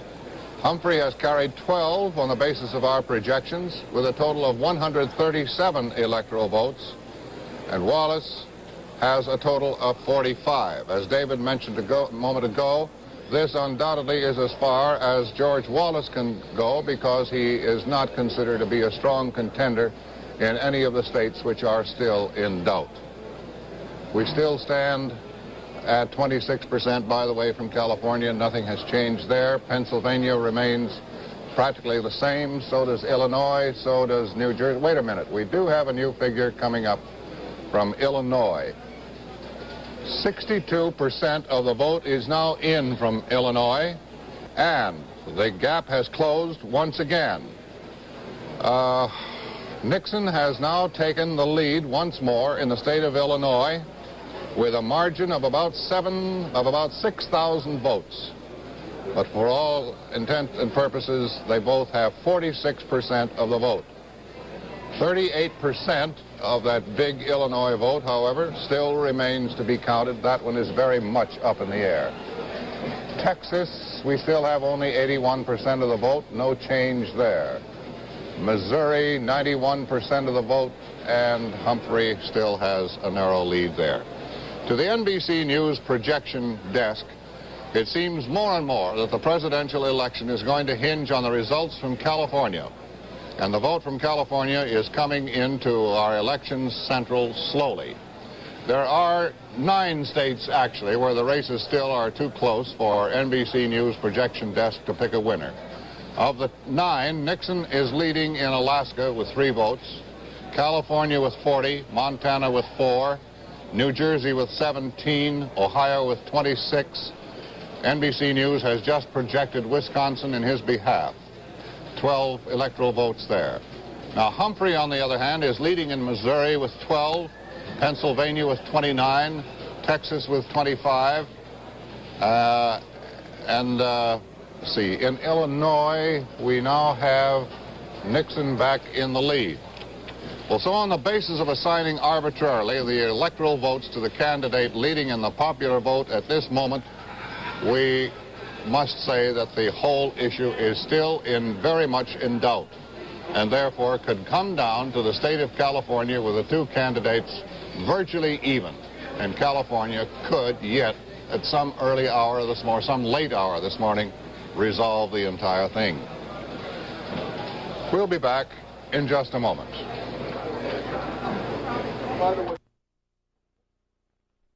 Will indeed rest with California.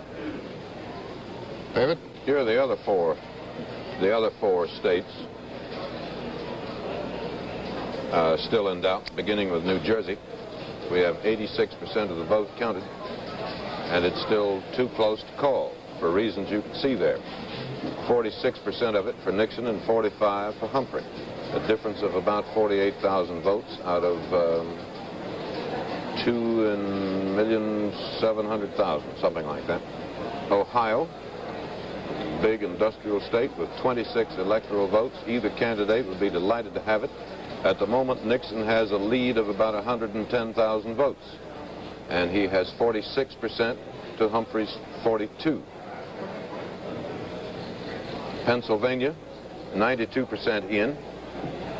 Humphrey is ahead, but not very far. 47% to Nixon's 45. And Texas, 85% of the Texas vote is in. Humphrey has a lead there, but not a very big one. And again, we don't know how much of the Texas vote we're going to get tonight or today. It's 5 o'clock now in the east, because as we reported earlier, a computer in Dallas counting some of the votes broke down, and I don't know how long it's going to take to fix it. John Chancellor. John? I've been checking the various surveys that were made by people involving the votes to be cast in some of these states which are still uncertain and now becoming critically important to the outcome of the election.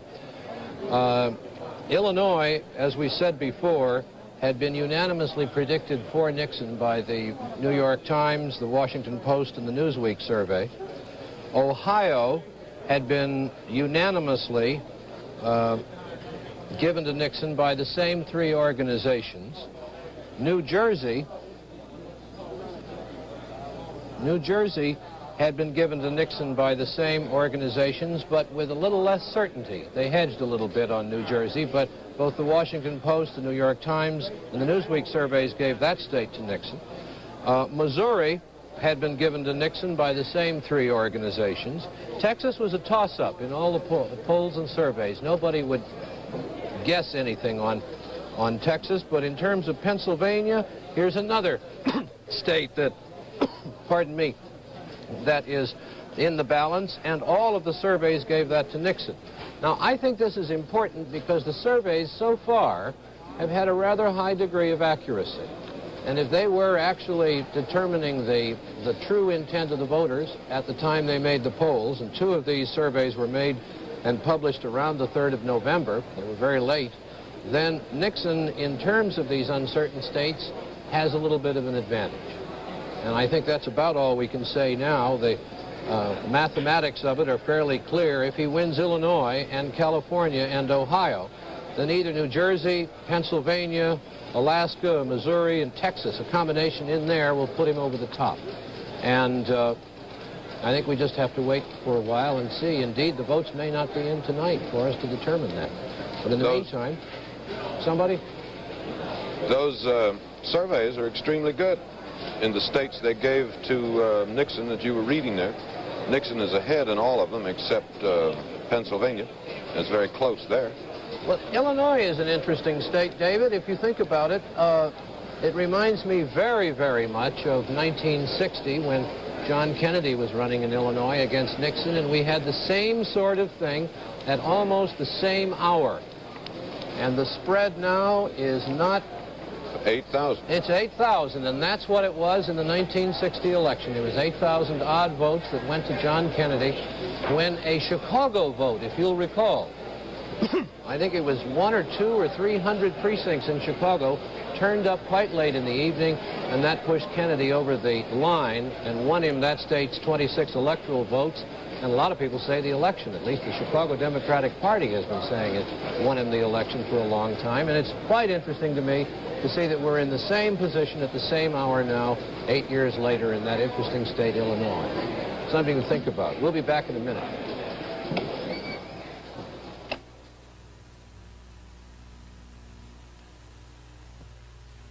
Milk.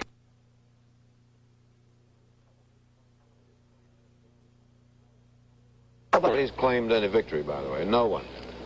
There were speeches and statements by Humphrey, Muskie, Agnew, Wallace, and LeMay. And we're going to put them on now in that order.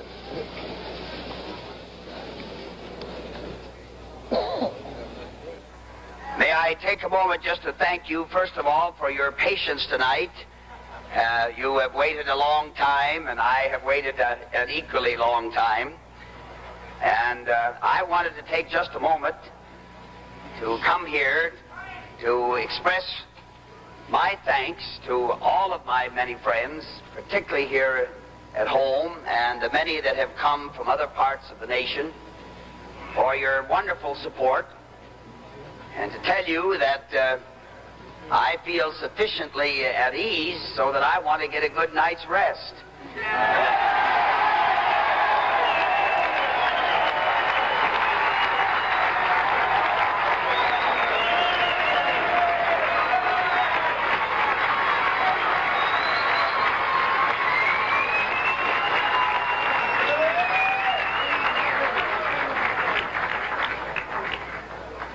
Some members of my family have already seen fit to retire in confidence, and others have decided to stay up. But we have, as you know, several of the very important states that are nip and tuck, where the decision, I'm sure, will not be known until sometime at least late tomorrow. And if you want to stay up to wait for all of that, I'm all for you.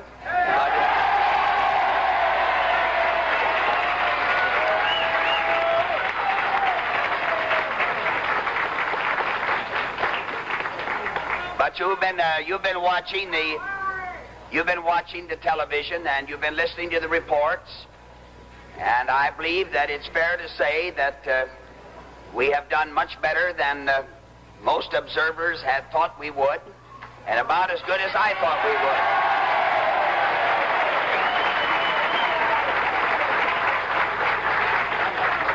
Now, there are critical states yet to be heard from. They're not finalized as yet. States such as Ohio, and Illinois, and the states such as California, the state of Washington. And as you know, this is at best, as we put it, a Donnybrook. Anything can happen. We don't worry about it. So close that the chances appear to be increasing that the election may be thrown either into the Electoral College or into the House of Representatives. Does that frighten you? Well, I think it would be better for the country if we could decide the election one way or another today, because I think to leave it undecided for weeks or months could create a great deal of unrest throughout the country, which might be harmful. I gather that about 35% of the vote is in. At least it was when I left the motel. And that if it goes into the House, it'll be for a reason we didn't anticipate. That is, the Wallace vote isn't really as strong as we thought it might be. And so if it goes into the House, it'll go into the House because the two leading candidates are so close in so many parts of the country. You seem to have about 57% in the state of Maine. Does that displease you? Oh, it could be better. Have you talked to Vice President Humphrey at all this evening? No, not yet. I expect he's had as much difficulty getting to a phone as I have.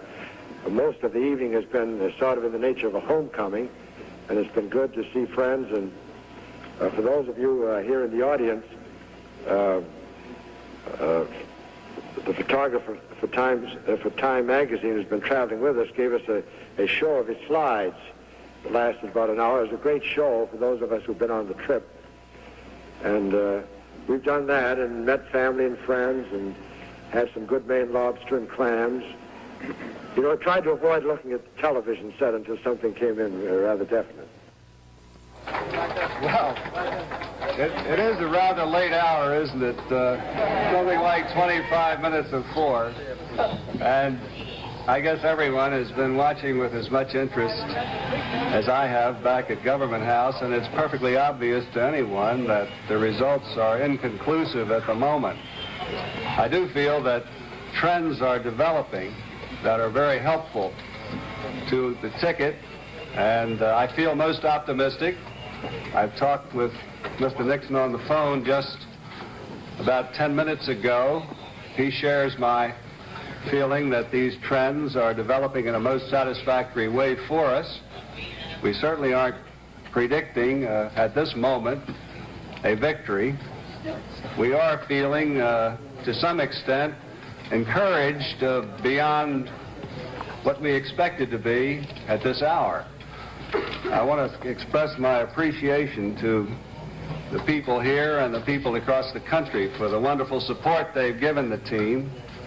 And I would guess that there will be no substantive announcements, conclusive announcements this evening. I imagine we'll have to go a few more hours before we get to that. But I did want to come down here and tell you how much I appreciate your personal involvement and your loyalty in being here at this outrageous hour of the evening.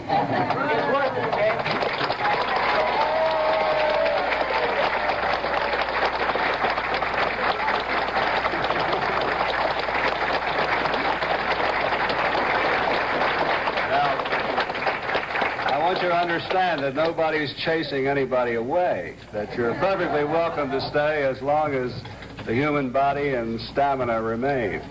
Who are here tonight for the great part you played not only in our movement in Alabama, but having made it possible to go into other states of the Union, and for the first time in our lifetime to place our party on the ballot in all 50 states.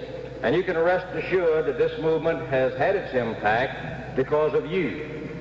And it looks now that we're going to get several millions of votes in the country. And it means that we have spoken for a large segment of the American public. And in fact, as Governor Griffin said, during this campaign, both candidates began to sound as if they had found some speeches written by both of us here in the Coliseum tonight. So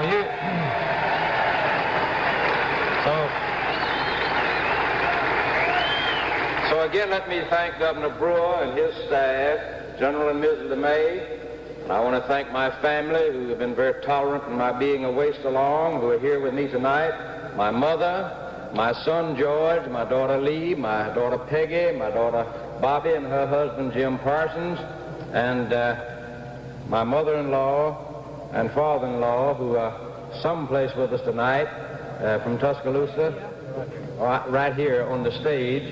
And I want to present all of them to you and tell you that I appreciate all that they've...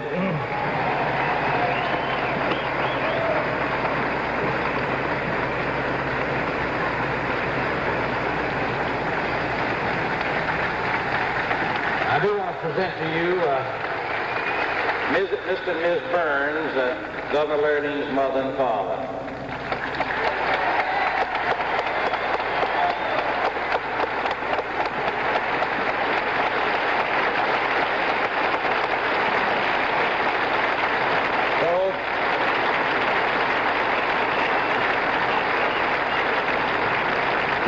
my remarks here, let me say to the press and to the news media that the election is not over yet.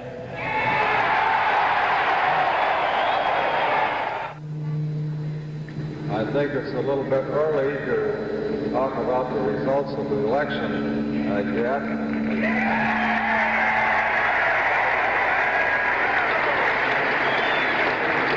Governor Wallace is better qualified than I am to discuss that anyway. It was just 32 days ago that I made the decision to join Governor Wallace in his crusade. It only took me about 3 days to convince myself that I'd made the right decision.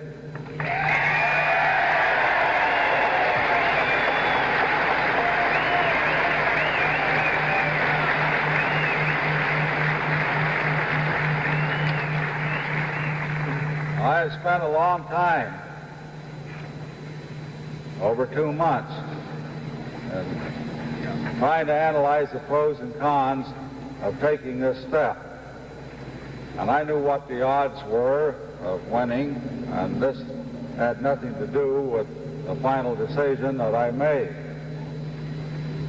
I believe that before any balloting took place, that I'd accomplished most of my goals. Certainly, we've made a tremendous impact on the country that's going to be felt for a long time.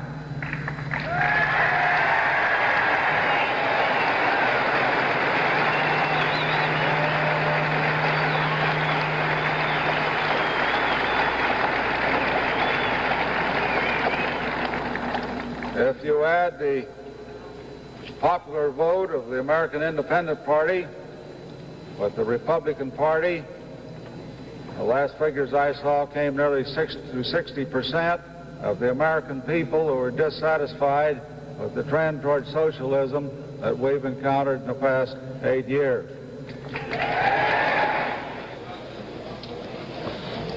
There are now 7 states in which no decision has been made, and in some combination of those 7 states resides the decision as to who will be the next president of the United States.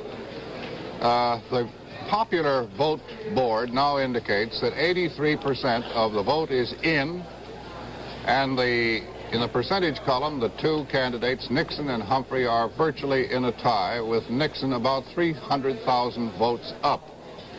Insofar as electoral votes are concerned, Nixon has 195, Humphrey has 137. Nixon needs 75 more to win the election. Now, these states, Alaska,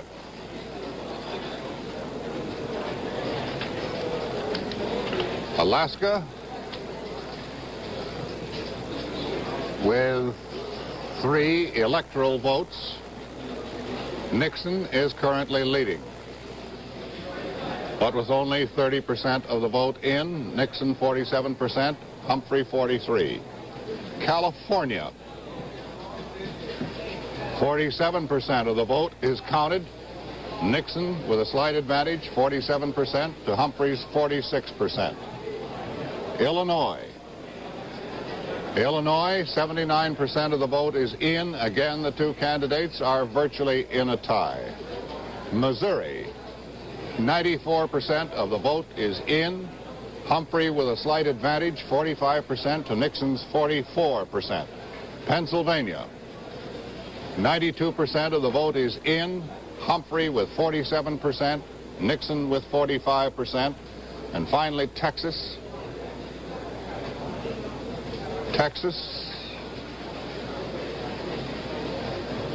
85% of the vote is in. Humphrey with an advantage of 42%, 39% for Nixon. We shall be back in just a moment.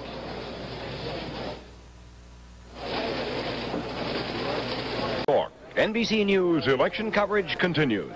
And here once again is Chet Huntley. The popular vote. We have been here now for 12½ hours by my reckoning, and we still don't know who the next president of the United States is. But as far as we've been able to progress, there it is. 83% of the national vote is in. Humphrey has 43% of it, and Nixon has 43% of it, with a slight edge going to Nixon. There are now 4 states still undetermined. There are 7 states, actually, still undetermined. But in 4 of them, Nixon holds a current advantage. Let's take a look at them. Alaska is the first one. 30% of the Alaskan vote is in, and it gives an advantage to Mr. Nixon of 47%, with 43% for Humphrey. California, 55% of that vote is in, and 55% of that vote has been there for at least an hour or hour and a half. And Mr. Nixon there holds a very thin advantage, 47% to 46% for Humphrey. Illinois is another key one, in which Nixon currently holds a slight advantage.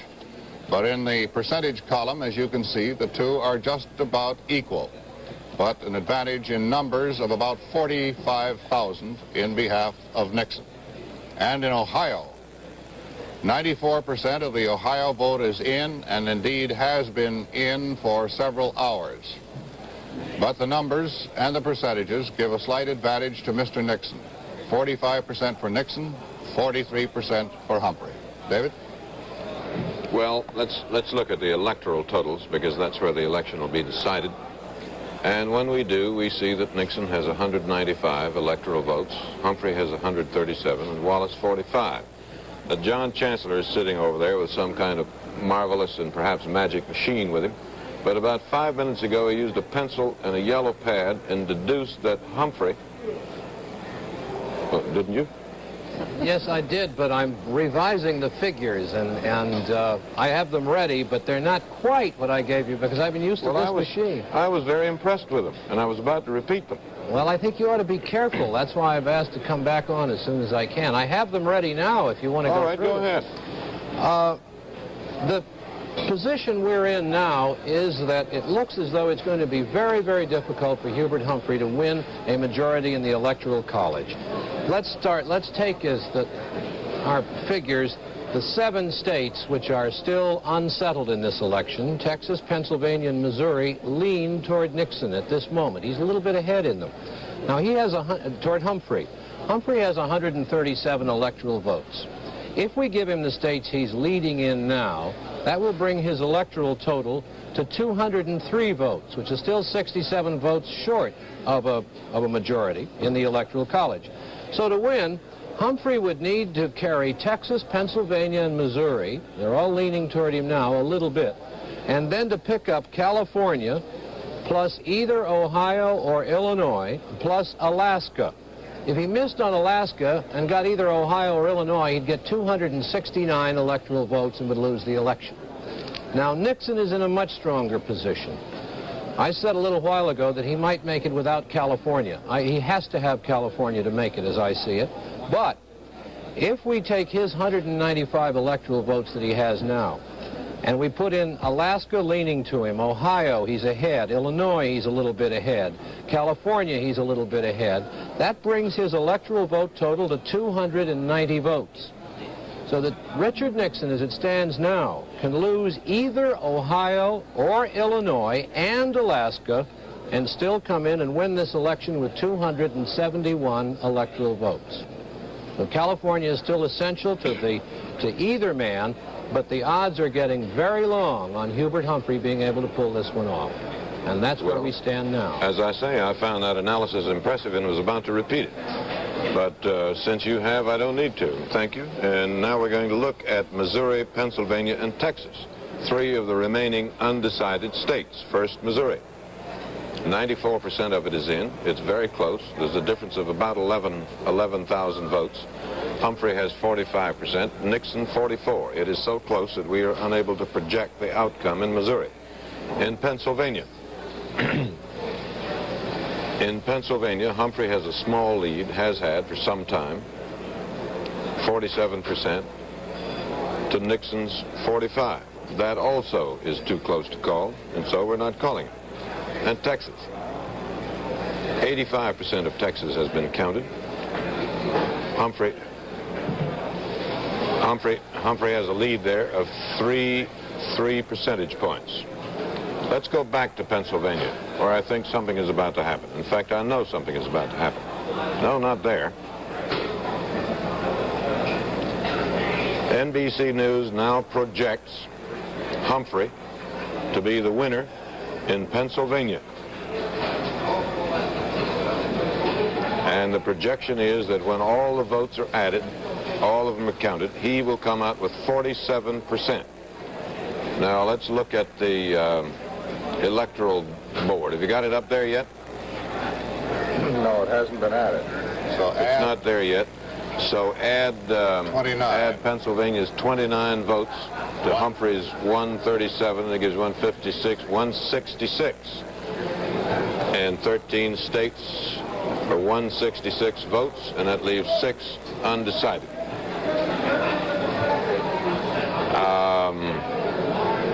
So it's as Chancellor said, there's more and more concentration on California, with Pennsylvania now going to Humphrey. It's our attention and on the significant centers on California. I think it was 11 or 12 o'clock last night when somebody said it was very likely to come down to California, and it's becoming increasingly apparent that's what might happen. Yes, Jack.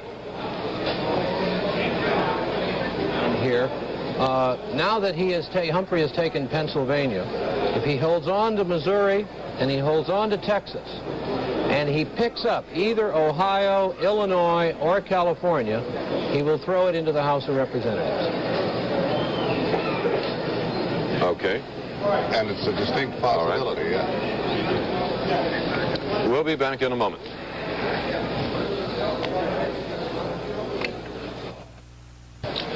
Well, we are down now to 6 states where no decision can yet be made.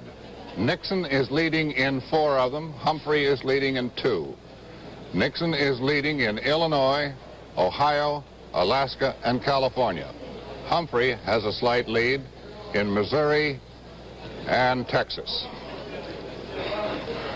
And the electoral vote standing is 195 for Nixon and 166 for Humphrey. 45 for Wallace. Now to Herbert Kaplow at the Nixon headquarters in New York.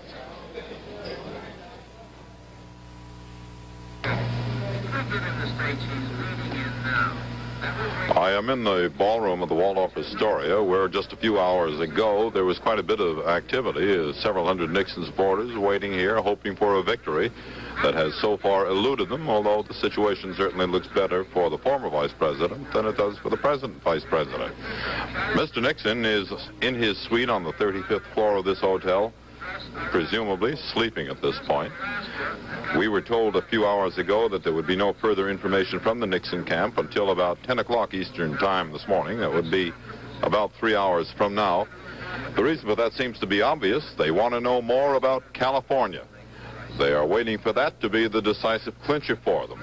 Illinois and Ohio, they figure they will win. They certainly feel they have to win, even though they are now leading by only slight margins. And if they do win those 2, then it will be up to the 40 electoral votes of California to put Richard Nixon over the top and win him the presidency in a second try for it. Herbert Kaplow, NBC News, at Nixon headquarters in New York. Have you any idea why California is so slow in coming? Polls closed at 8 hours ago, and we only have 55% of it. The risk of getting some very bad fan mail that you mentioned earlier, I sometimes wonder if some of these states don't hold back their votes on purpose because it creates some consternation. The name gets mentioned very frequently, and it causes quite a stir. I don't know. We speculated earlier that maybe those Los Angeles County ballots were still somewhere piled up in trucks navigating down the freeway to go to the counting machine. Well, I could have walked over there by now. Hubert Humphrey's headquarters are in a Minneapolis hotel, and NBC News correspondent Jack Perkins is there. Jack? Chet, this is the ballroom where it looks like the party is over.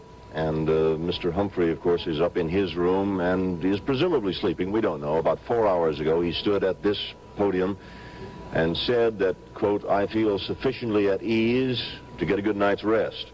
And he went up to his room, and it was said that he was going then to go to sleep. I don't know whether he can sleep through tonight or not.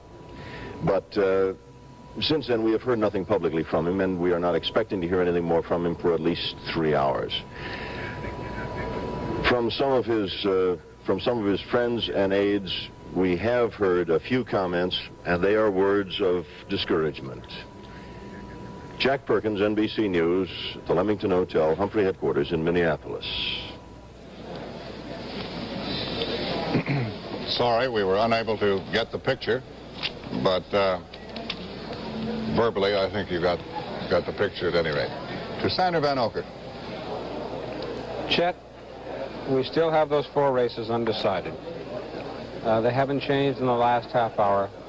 In Iowa, with 95% of the vote now counted, we still find it too close to project. Governor Harold Hughes leads David Stanley, the state legislator, by 15,000 votes. It's 2 percentage points that divide him. I guess we'll have to get to 99% before we can make a projection or make a decision. In the state of Iowa, John Gilligan has closed the gap. The state of Iowa. Come back, Iowa. Ohio. No, we had Iowa. Let's go over to Ohio. That's over the other way.